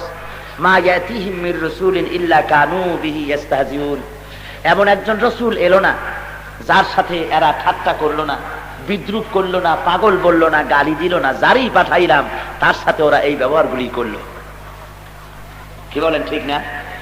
দুনিয়ায় যত পয়গম্বর এসেছেন, সমকালীন রাষ্ট্র শক্তি, সমকালীন সমাজ শক্তি সবাই বাধা দিয়েছে। বাধা দেওয়ার কারণ কি আপনারা জানেন? ওনারা হযরতে মূসা আলাইহিস সালাম দুনিয়ার বুকে এসে, ওনার জন্য একথা শোভনীয় ছিল না যে ফেরাউন রাজত্ব চালাবে, আইন কানুন ফেরাউনের হাতে চলবে, আর হযরতে মূসা কিছু উম্মত নিয়ে দ্বীনের কথাবার্তা বলবেন, আর কোনো কাম নাই। এজন্য আল্লাহ রাব্বুল আলামিন মূসাকে পাঠান নাই, ইব্রাহিম আলাইহিস সালামকে জন্য পাঠান নাই যে তিনি নমরুদের আইন কানুন মেনে চলবেন, আর সামান্য নিজে কিছু জিকির আজকার করে নামাজ রোজা করে দুনিয়া থেকে বিদায় হয়ে যাবেন। এজন্য আল্লাহ রাব্বুল আলামিন ইব্রাহিম আলাইহিস সালামকে পাঠান নাই, বরং জমিন হলো আল্লাহর, আইন চলবে আল্লাহর, এই জন্য পাঠিয়েছেন। যখনই দাওয়াত দিয়েছেন মূসা আলাইহিস সালাম, ফেরাউন বাধা দিয়েছে। ফেরাউন বলেছে, তুমি যদি নবী হবে তার প্রমাণ কি দেখাও। হযরতে মূসা আলাইহিস সালাম বগলের ভিতরে থেকে হাত বার করে দেখালেন। ওই ফেরাউন দেখতে পেল নূরে চমকাচ্ছে, সাদা ধবধব করছে। বলল, বুঝতে পেরেছি তুমি জাদুকর হয়েছে। আমার দেশেও জাদুকর আছে, সেই জাদুকরদের সাথে যদি পারো কুলাইয়া উঠতে, তাহলে বুঝবো যে তুমি সত্যিই নবী। জাদুকরদের ডাকা হলো, জাদুকরেরা এলো। জাদুকরদের সামনে হযরত মূসা উপস্থিত হলেন। জাদুকরেরা বলল, মূসা জাদু আগে আপনি দেখাবেন না, আমরা আগে দেখাবো। হযরত মূসা আলাইহিস সালাম বললেন, তোমরা আগে দেখাও। এবার জাদুকরেরা তারা কিছু জাদু মন্ত্র পুত করলো তাদের বিভিন্ন জিনিসের উপরে, সবগুলি দিয়া বাঘ হলো, সাপ হলো, সিংহ হলো, মুসা আলাইহিস সালামের উপরে ঝাঁপায় পড়লো। হযরত মুসা একটুখানি ঘাবড়ে গেলেন, ভয় পেয়ে গেলেন। রব্বুল আলামিন বলেন, খবরদার মুসা, ভয় পাইও না, বাতিলের বিরুদ্ধে ময়দানে নামায়া তোমার একা ছেড়ে দেই নাই, আমি আল্লাহ রব্বুল আলামিন তোমার সাথে আছি। কিসের ভয় তোমার? আমি আছি। হাতের লাঠি ছেড়ে দাও। মুসা আলাইহিস সালাম লাঠি ছেড়ে দিলেন। কি হয়ে গেল? কি হয়ে গেল? ইয়া হাইয়াতুন তাসআ, অজগর হয়ে গেল। হা করলো, আর জাদুকরদের তৈরি করা সাপ, সিংহ, ব্যাঘ্র সব গিয়ে ঢুকলো মুসা আলাইহিস সালামের লাঠি মার্কা সাপের পেটের মধ্যে। জাদুকরেরা বুঝতে পারলো আমরা যেটা দেখাইছি তার নাম জাদু, আর মুসা আলাইহিস সালাম যেটা দেখালেন এটা জাদু নয়। জাদু খাইয়া ফেলায় যে জিনিসে, ওটা তো জাদু নয়, বরং জাদুর দাদা। জাদু খাইলো কেমন? জাদুকরেরা কি করলো? কোরআন শরীফ বলছি, ফাউলকিয়াস সাহারাতু সুজদাা ক্বালু আমান্না বিরাব্বি হারুন ওয়া মূসা। সিজদায় পড়ে গেল আর বলল, হযরত মূসা এবং হারুনের প্রতি ঈমান আনলাম আমরা। আমিয়া একটি কথা এখানে আছে, সিজদায় কিন্তু পড়ে যায়নি, ফাউলকিয়া, সিজদায় ফেলে দেওয়া হয়েছে। কে ফেললেন? সিজদা ওরা পড়ে নাই, সিজদা পড়ানো হয়েছে। কে পড়াইছে? জোরে কোন কে? আল্লাহ। কেন? এত মানুষ সেখানে আছে, তাথিয়া জাদুকরদের সিজদায় ফেলাই দিলেন কেন? তার কারণ হলো এই তাফসীরের ভিতরে এসেছে, ওই যে জাদুকরের আল্লাহর উলুল আযম পয়গম্বর হযরতে মূসা আলাইহিস সালামের প্রতি যে আদবটুকুন প্রদর্শন করেছে, হযরতে মূসাকে যে বলেছে, হে মূসা, জাদু আপনি আগে দেখাবেন না, আমরা আগে দেখাবো। নবীর প্রতি এই যে আদব করলো, এই আদব করার কারণে আল্লাহ রাব্বুল আলামিন ওদেরকে ঈমান আনার দৌলত দান করলেন। আদব বড় সাংঘাতিক জিনিস, জোরে কোন সুবহানাল্লাহ। বড় মূল্যবান জিনিস। আদবে আল্লাহ খুশি হয়ে যায়, আদবে হায়াত দারাজ হয়ে যায়। এই আদবের ট্রেনিং কোথায় পাবে? লেনিন বাবাজি শিখাইবো আদব? শিখাইবো? কার্ল মার্কস শিখাবে? ওরা তো শিক্ষক না, গোটা দুনিয়ার শিক্ষক হলেন জনাব মুহাম্মদ রাসূলুল্লাহ, যারা বলেন সাল্লাল্লাহু আলাইহি ওয়াসাল্লাম। আদবের ট্রেনিং তিনি দিয়েছেন। হযরতে যায়েদ বিন সাবিত আল আনসারী রাদিয়াল্লাহু তাআলা আনহু, জবরদস্ত জলিলুল কদর সাহাবী, সৈয়দ আলিম, কৃতদাস, কালো কুৎসিত মানুষ, খুব বড় আলিম। ঘোড়ার পৃষ্ঠের উপরে সওয়ার হয়ে কোথাও যাচ্ছেন, তৈরি হয়েছে, ঘোড়ার পিঠের উপরে চড়ে পাটা পাদানি, যেটাকে রেকাব বলা হয়, রেকাবের মধ্যে পা ঢুকাবার চেষ্টা করতেছেন, কিন্তু যতবার পা ঢুকাবার চেষ্টা করেন লোহাটা সরে যায়, পাটা ঢোকে না। এমন সময় উনি অনুভব করলেন কে যেন পাখানা ধরে লোহার জিনজিরের ভিতরে ঢুকাই দিলেন। উনি নিচে তাকালেন, তাকিয়ে দেখেন যিনি পা ধরে ঢুকাই দিলেন তিনি হলেন রাইসুল মুফাসসিরিন হযরতে ইবনে আব্বাস রাদিয়াল্লাহু তাআলা আনহু। সুবহানাল্লাহ ওয়া বিহামদিহি। রাসূলের চাচাতো ভাই, তিনি কৃতদাস, কালো কুৎসিত হযরত যায়েদের পাখানা ধরে লোহার রিকাবের মধ্যে ঢুকিয়ে দিলেন। হযরতে যায়েদ শিউরে উঠলেন, বললেন, লা তাফাল ইয়া ইবনে আম্মা রাসূলিল্লাহ সাল্লাল্লাহু আলাইহি ওয়াসাল্লাম, হে রাসূলের চাচাতো ভাই, খবরদার এই কাজ আপনি করবেন না, আমার পায়ে আপনি কিছু দিয়ে হাত দিবেন না। হযরতে ইবনে আব্বাস রাদিয়াল্লাহু তাআলা আনহু বলছেন, হাকাযা উমিরনা আন নাফআলা বিউলামাইনা, আমরা আদিষ্ট হয়েছি রাসূলের কাছ থেকে আমাদের উলামাদের এভাবে সম্মান দেওয়ার জন্য, মর্যাদা দেওয়ার জন্য, আমাদের উলামা, আমাদের বুজুর্গদের প্রতি সম্মান দেওয়ার জন্য রাসূলের কাছ থেকে আমরা আদিষ্ট হয়েছি। সুবহানাল্লাহ। হযরতে যায়েদ রাদিয়াল্লাহু তাআলা আনহু বলছেন, আরিনি ইয়াদাক, ও ইবনে আব্বাস, দেখি তোমার হাতখানা, কোন হাত দিয়ে তুমি আমার পায়ে হাত দিয়েছিলে, দেখি সে হাতখানা। হযরত ইবনে আব্বাস রাদিয়াল্লাহু তাআলা হাতখানা উঁচু করলেন, ফাকাব্বালাহা যায়েদ। হযরত যায়েদ রাদিয়াল্লাহু তাআলা আনহু হাতের উপরে চুমা খাইলেন। হাতখানার উপরে চুমা খাইলেন আর বললেন হাকাযা উমিরনা নাফালা বিকারাবাতি রাসূলিল্লাহ সাল্লাল্লাহু আলাইহি ওয়াসাল্লাম, এইভাবে করে আমাদেরকেও আদেশ করা হয়েছে রাসূলের আওলাদদের প্রতি মর্যাদা দেওয়ার জন্য। জোরে বলেন সুবহানাল্লাহ। সম্মান আদব মর্যাদা শিখিয়েছে ইসলাম, আর কেউ শিখায় নাই। জোরে বলেন সুবহানাল্লাহ। আদবের কারণে আল্লাহ রাব্বুল আলামিন এই জাদুকরগুলিকে ঈমান আনার দৌলত দান করলেন। ওরা সিজদায় পড়ে গেল।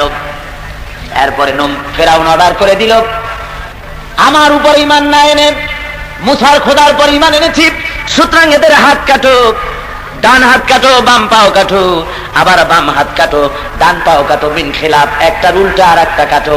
এরপরেও যদি ঈমান না আনে গলা কেটে দাও, ছুঁড়ে চড়াও, হত্যা করো। যখন হাত পা কাটা শুরু হয়ে গেল, তখন ওই জাদুকরগুলি, নতুন মুসলমানগুলি, এখন আর জাদুকর নয় তারা, এখন তারা নতুন মুসলমান। এই মুসলমানগুলি তখন বলতেছেন উকতুলুনি উকতুলুনি ইয়া সিকাত ইন্না ফি কাতলি হায়াতান ফি হায়াত। হে নির্ভরযোগ্য হত্যাকারী, তাড়াতাড়ি আমাদের হত্যা করো। যেহেতু তোমরা যে আমাদেরকে হত্যা করতেছো, আমরা মরে যাব না, এ জীবনের পরিবর্তে আর একটা নতুন জীবন পাবো। সেই জীবনে তাড়াতাড়ি হত্যা করো, তাহলে সেই নতুন জীবনে আল্লাহর সাথে দিদার নসিব হয়ে যাবে। তাফসীরের মধ্যে এসেছে ঈমান আনার দৌলত আল্লাহ দান করলেন, তারপর আবার হাত কাটার ব্যবস্থা করলেন কেন? ঈমান তো আল্লাহ, তারপর আবার হাত কাটা হলো কেন? এটা ছাড়াই তো আল্লাহ নিতে পারতেন। হাত কাটার ব্যবস্থা এই জন্য হলো, তাফসীরের ভিতরে জবাব এসেছে এই প্রশ্নের। নবীর প্রতি আদব করেছে বলে আল্লাহ রাব্বুল আলামিন ঈমান আনার দৌলত দান করেছেন, কিন্তু প্রকৃত নবীর সামনে, মুজিজার সামনে জাদু দেখানোর মতো বেয়াদবি যে হাত দিয়ে করা হয়েছে, ওই হাত শুদ্ধ আল্লাহ রাব্বুল আলামিন জান্নাতে দিতে চান না। বেয়াদবি করেছো যে হাত দিয়া, ও হাত রেখে আসো, আমার কাছে এলে পরে জান্নাতে হাত দিয়া বেহেশত দেব। সুবহানাল্লাহ। আমার নবীর সামনে বেয়াদবি করেছে। ভাইরা আমার, এভাবে করে অত্যাচার করেছে ওরা। হযরত মুসা আলাইহিস সালামের উপর অত্যাচার করেছে, তারপরে ঘেরাও করেছে। মুসা আলাইহিস সালাম 3 দিক থেকে ঘেরাও হয়ে গেছে। এবার সমুদ্রে এখন আর পালানোর পথ নাই। আল্লাহ কয় আঘাত করো দরিয়ার উপরে, আঘাত করলেন, রাস্তা হয়ে গেল। মুসা আলাইহিস সালাম পার হয়ে গেলেন। আর ফেরাউন এলো তার দলবল নিয়ে, আর আসে রাস্তা দেখে মনে করছে ওর বাপে বুঝি এই রাস্তা বানাইছে, আর দলবল নিয়ে ওর মধ্যে নেমেছে। আর যখন মাঝখানে এসেছে, আল্লাহ বললেন দরিয়াকে রাস্তা বন্ধ করে দে।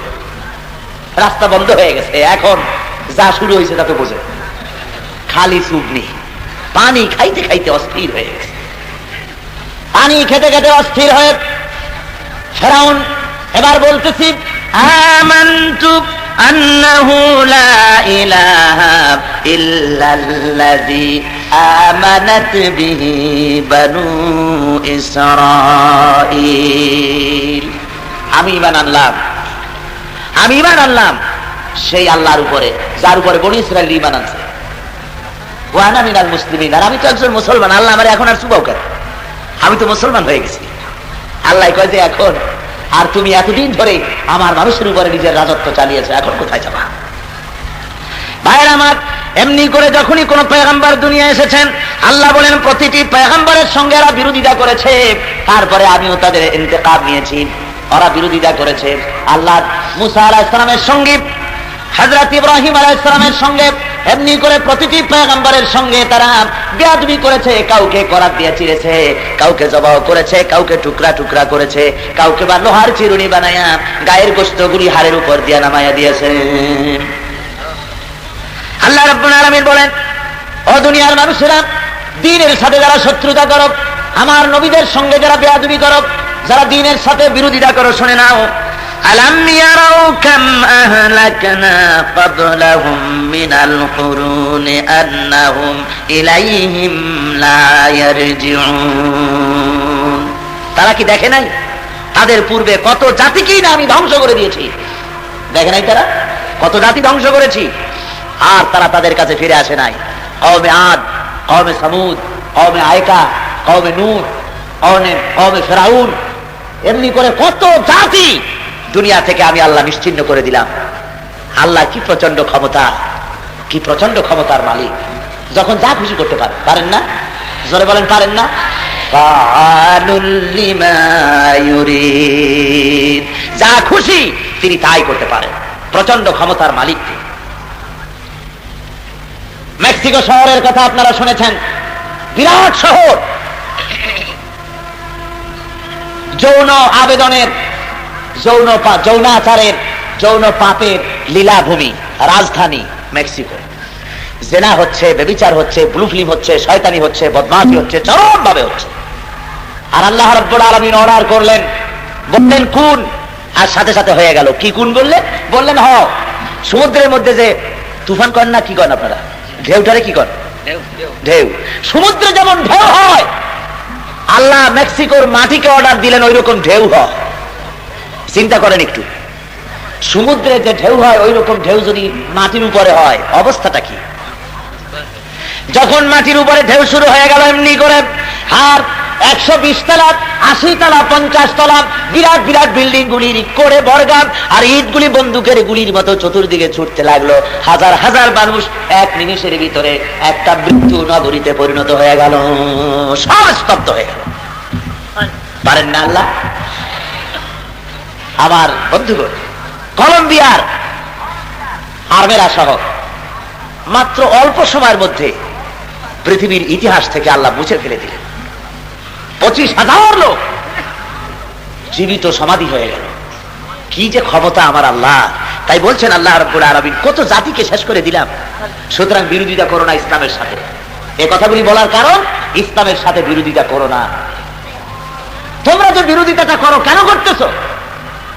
কেন তোমরা মানুষকে হত্যা করো, কেন শহীদ করে দাও, কেন করতেছো? ওরা তো কোনো খারাপ কথা বলে না, ওরা চুরির কথা বলে না, ওরা ডাকাতির কথা বলে না, ওরা জেনার কথা বলে না, ওরা ব্যভিচারের কথা বলে না, ওরা সুদ ঘুষের কথা বলে না। ওরা বলে জমিন আল্লাহ, আল্লাহর আইন চালু করো। কথা তো এইটাই না, আর কিছু কথা এইটা কি না? এরা তো বলে না যে আমারে ঘুষ দাও, সুদ দাও, অথবা আমেরিকার আইন চালু করতে এসেছি, বা ব্রিটেনের আইন চালু করতে এসেছি, বা রাশিয়ার আইন চালু করতে এসেছি, তা তো বলে না। ওরা বলে আমি আল্লাহর দিন কায়েম করতে চাই, নবী জনাব মুহাম্মদ রাসূলুল্লাহ সাল্লাল্লাহু আলাইহি ওয়াসাল্লামের দিন কায়েম করতে এসেছি।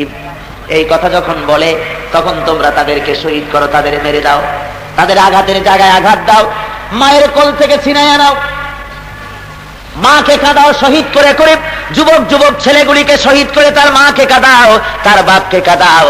শুনে রাখো, এইভাবে করে প্রকাশ্য যারা শহীদ করলে, যারা মেরে দিলে, মনে রেখে দিও আল্লাহ রাব্বুল আলামিন আছে। তুমি যদি কারো মা, কারো কলিজার টুকরা সন্তান শহীদ করে দিয়ে যদি তার মাকে কাঁদায় থাকো, আল্লাহ রাব্বুল আলামিন তোমাকেও দুনিয়া থেকে জনমের মতো বিদায় করে দিয়ে তোমার মাকে, তোমার বাপকেও কাঁদাবেন। আল্লাহর বিচার আছে, আছে না? জোরে বলেন আছে কিনা? লিখে রাখো, বাড়ি যায় আর ডায়েরিতে লিখে রাখো। যদি কোনো মৃত্যু, কোনো মানুষকে হত্যা করার পরামর্শে তুমি থাকো, হত্যা করার সক্রিয় অংশগ্রহণ করে থাকো, ডায়েরিতে লিখে রাখো আমার এই কথাটি আজকের রাত্রে। অবশ্যই উঠে টুমরো তুমি যেভাবে মারছো, কেসি দিয়া, ছুরি দিয়ে, ড্যাগার দিয়ে, খোসায় খোসায় যেভাবে মেরেছো, এক চাইতে জঘন্য নৃশংস ভাবে আল্লাহ তোমাকে মারবেন, তৈরি থাকো। প্রমাণ, কারো দিকে একটা আঙ্গুল এভাবে যদি দেখান, হাত মুট করে কারো দিকে একটা আঙ্গুল দেখালে নিজের দিকে ফিরে থাকে কয়টা? 3টা ফিরে থাকে। দেখেন, এভাবে যদি করতে যান, তার অর্থ আপনার হাত বলে দিচ্ছে অপরের মারিস যদি 1 খোসা, তুই খাবি 3 খোসা। আমরা দেখছি, দেখে কথা বলি, পড়াশোনা করে কথা বলি। যারা মানুষের মায়ের বুকের সন্তান, এদেশের মানুষকে যারা মারলো, কত মানুষকে মারলো, একটা গুলি দিয়ে শেষ করেছে, আল্লাহ তার বুকটাকে হাজারো গুলি দিয়ে ঝাঁঝরা করে দিয়েছেন। দেন নাই? জোরে বলেন দিয়েছেন কিনা? দিয়েছেন। সুতরাং একটা দুইটা মানুষ মারিয়া, একটা দুইটা ছাত্র মেরে, একটা দুইটা শিক্ষক মেরে তোমরা ইসলামী আন্দোলন বন্ধ করতে পারবে না।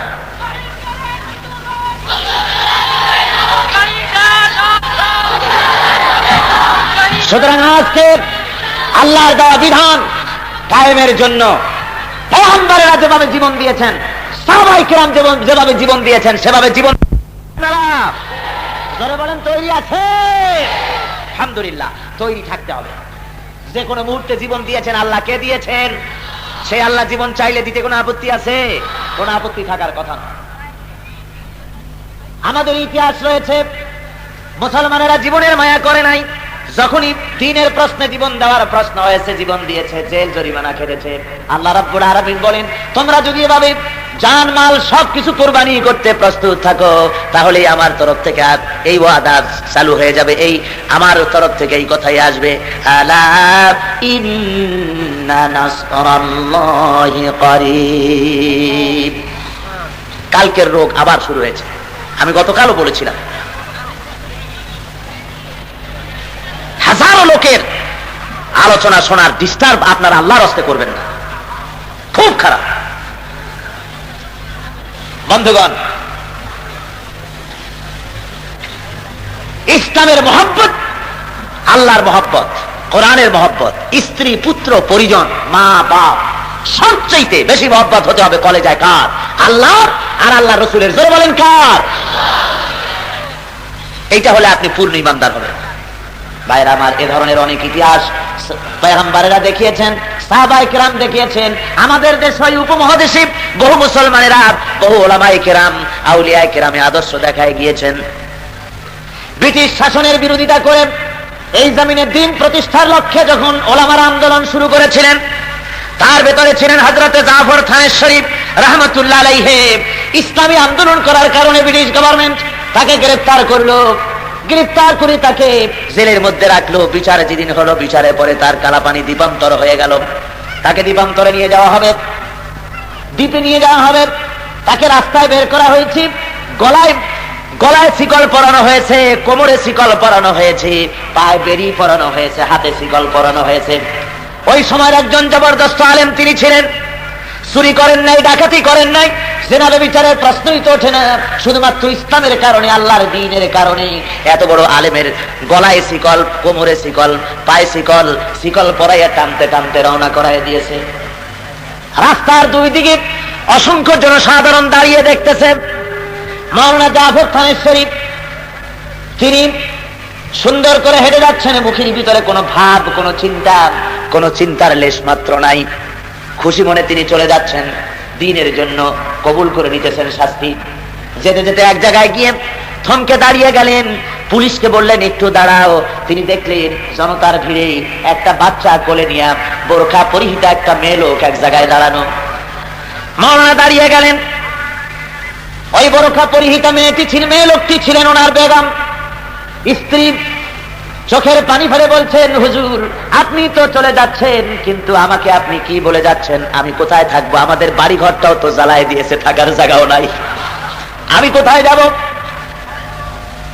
মাওলানা থানেশ্বরী রাহমাতুল্লাহ আলাইহি তিনি বললেন, ও বিবি, তোমাকে আমি সেই কথাই বলবো যে কথা আমাদের জাতির পিতা ইব্রাহিম বিয়াবান ময়দানের ভিতরে মরুভূমির মধ্যে পানি নাই, খাবার নাই, বাড়ি নাই, ঘর নাই, সেই জায়গায় যে আল্লাহর হাতে ছেড়ে গিয়েছিলেন ও বেগম তোমাকে আর আমার কলিজার টুকরা সন্তানকে, সেই আল্লাহ রাব্বুল আলামিনের হাতে ছেড়ে গেলাম।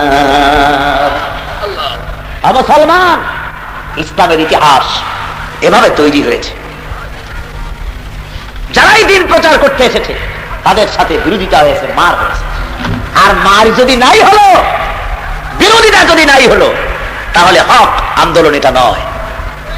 যাবেন আপনি ঢাকায়, আপনার সামনে স্টেশন আসতে হবে সীতাকুণ্ড, ফেনী, লাকসাম, তাহলে বুঝতে হবে ঢাকা যাচ্ছে গাড়ি। আর ওই সব স্টেশন না এসে স্টেশন আসতেছে কাপ্তাই, রাঙ্গামাটি, এগুলি আসতেছে, তাহলে কি ঢাকা যাচ্ছে? ঢাকা যাচ্ছে গাড়ি? ঢাকা যাচ্ছে। সুতরাং ইসলামের দাওয়াত যদি আপনারটা হক হয়, তাহলে স্টেশন আসবে বদর, স্টেশন আসবে ওহদ, স্টেশন আসবে আবু জেহেল, স্টেশন আসবে হুনাইন, স্টেশন আসবে ফতহ মক্কা, স্টেশন এগুলি আসতে থাকবে। আর দাওয়াত যদি হক না হয়, তাহলে স্টেশন আসতে থাকবে কমলা লেবু, আঙ্গুর, বেদানা, হাদিয়া, তোফা। কথা বুঝতে পেরেছেন? সুতরাং দাওয়াতে হক মানুষের সামনে যখনই পেশ হয়েছে, তখনই এই অবস্থা জনগণেরা করেছে। ভাইরা আমার, আল্লাহ রাব্বুল আলামিন এরপরে বলছেন, ওয়া ইন কুল্লুন লাম্মা জামিউন লাদাইনা মুহদারুন। আর তাদের সকলকে একদিন আমার সামনে উপস্থিত করা হবে, আমার সামনে সকলকে আসতে হবে। আমি সব হালাক করে দিয়েছি বহু জাতিকে যারা আমার দ্বীনের সাথে বিরোধিতা করেছে, আর সকলকে আমার সামনে উপস্থিত হতে হবে। وآية لهم الأرض الميتة أحييناها وأخرجنا منها حبا فمنه يأكلون তাদের জন্য তাদের নিষ্প্রাণ জমিন একটি নিদর্শন। আবার মুসলমানেরা তোমরা তোমাদের জন্য, মুসলমানদের জন্য আর কাফেরদের জন্য উপদেশ। কাফেরদের বলা হচ্ছে তোমরা ইসলামকে একটুখানি এই শক্তি কম টম দেখে মনে করো না যে তারা বুঝি নিশ্চিন্ন হয়ে যাবে, টিকবে না।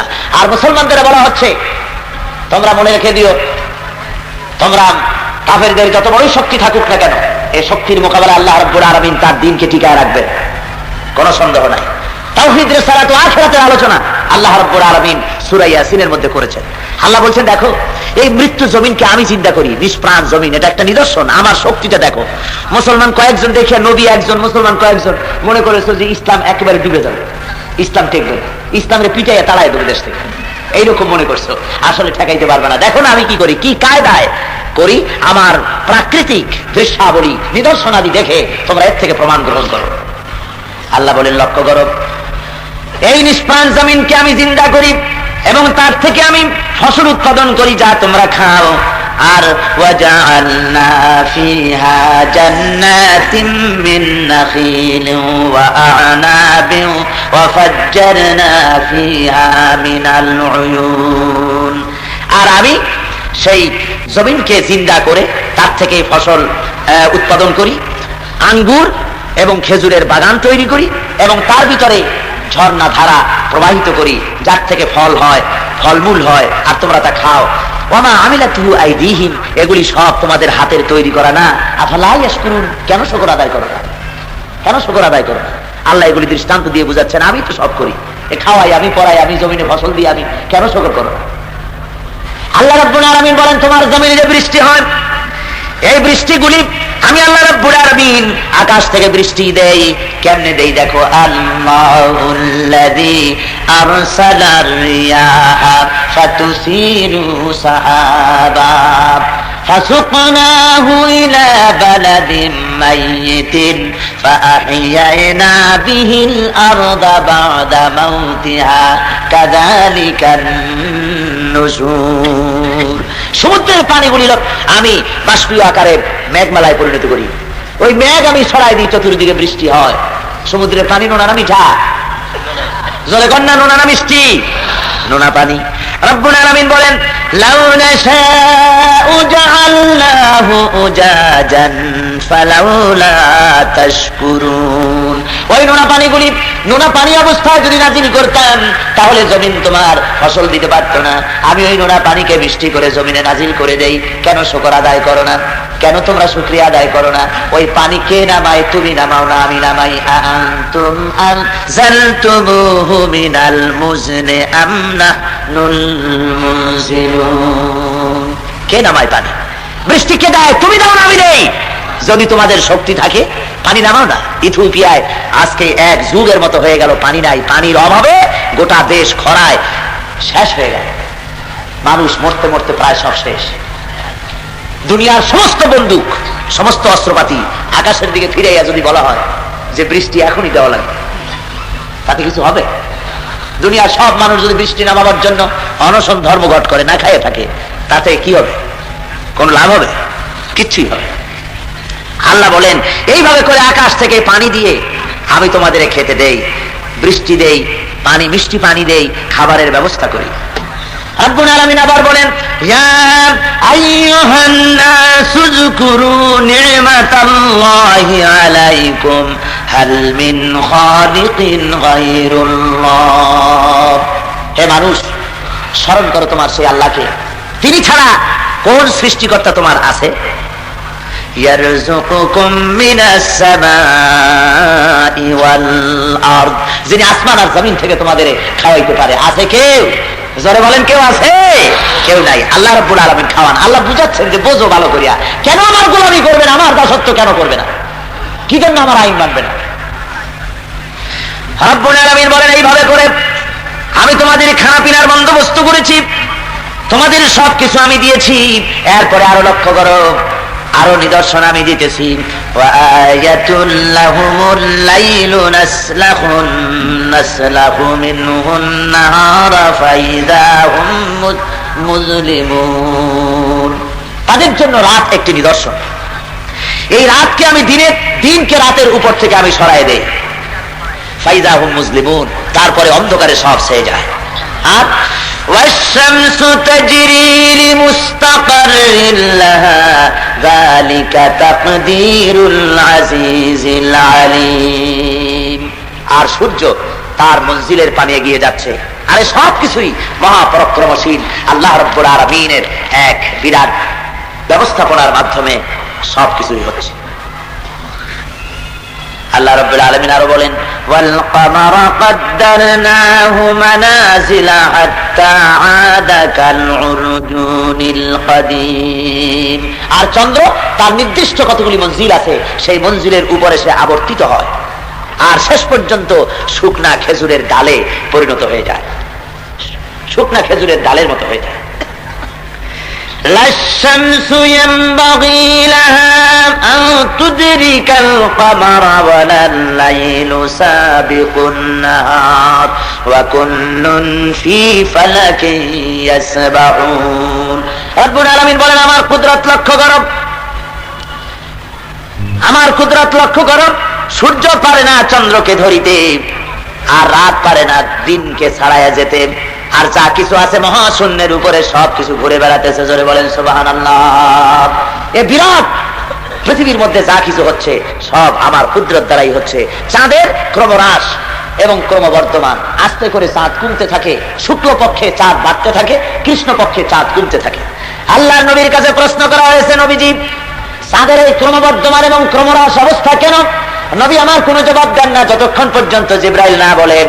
হযরতে জিবরাইল এলেন, ওহী নিয়ে বললেন, ওয়ায়াসআলুনাকা আনিল আহিল্লা কুল হিয়া মাওয়াকিতু লিন্নাস।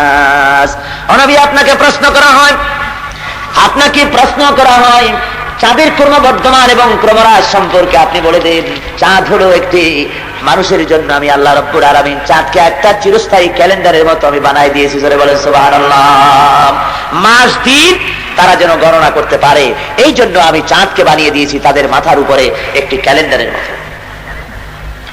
ওয়ায়াতুল লাহুম আন্না হামালনা যুররিয়াতাহুম ফিল ফুলকিল মাশহুন। আর তাদের জন্য এই নৌকা, ভরা নৌকা, যে নৌকার উপরে তার ভবিষ্যৎ বংশধরদেরকে আমি সওয়ার করিয়ে দিয়েছিলাম, এটাও একটি নিদর্শন।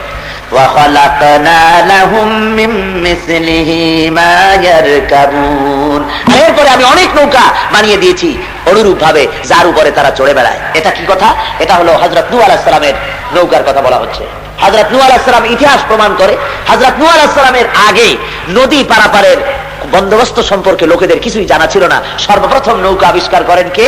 হযরত নূহ আলাইহিস সালাম। হযরত নূহ আলাইহিস সালাম জাতিকে বললেন যে আল্লাহকে মেনে নাও, আল্লাহ ছাড়া কোনো ইলাহ নাই। ওরা বলল যে তুমি আবার নবী হলা কবে? আমরাই তো সবকিছু।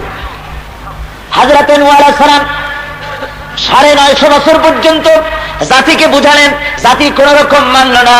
এরপরে নূহ আলাইহিস সালাম বদদুয়া করলেন, আয় আল্লাহ, জাতিকে এমন করে বুঝালাম তারা আমার কথা মানল না, সুতরাং রব্বুল আলামিন এই জাতিকে বিদায় করে দাও। এই জাতিকে গজব দিয়া বিদায় করা জাতি, আন্ডা বাচ্চা যদ্দুর যা আছে সব শেষ করে দাও। একটা কাফেরও যেন বাঁচে না। একটা কাফেরও যদি বাঁচে তাহলে তার দ্বারা আরো শয়তান, আরো কাফের বাড়বে। সব শেষ করে দাও। আল্লাহ অর্ডার দিলেন, শেষ হয়ে যাবে ঠিক, একটা নৌকা বানাও। নৌকা বানানো ছাড়াও আল্লাহ ইবাদত করতে পারতেন, কিন্তু নৌকা বানায় আল্লাহ একটু সময় দিলেন। আল্লাহ সময় দিলেন। নূহ আলাইহিস সালাম বললেন, নূহ আলাইহিস সালামকে বলা হলো তুমি বলে দাও বন্যা হবে, প্লাবন হবে, নৌকা বানাতেছি তোমরা দেখো।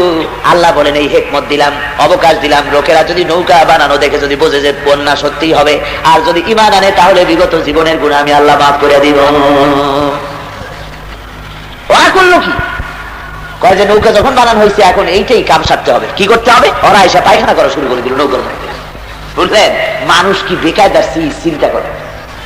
নৌকার ভিতরে পায়খানা করতে করতে শ্বাস করে দিছে একেবারে। বুঝায় কাফেররা চতুর্দিক থেকে এসে পায়খানা করছে। এখন বুড়ারটা দূরে দৌড়ে দৌড়ে আসছে, সে রাগ করে বহু কষ্ট করে উপরে উঠে পায়খানা করতে গিয়ে ওর মধ্যে পড়ে গেছে।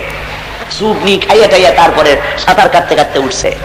কিন্তু হয়েছে কি, গায়ে ছিল তার কুষ্ঠ ব্যাধি দীর্ঘদিন। ওই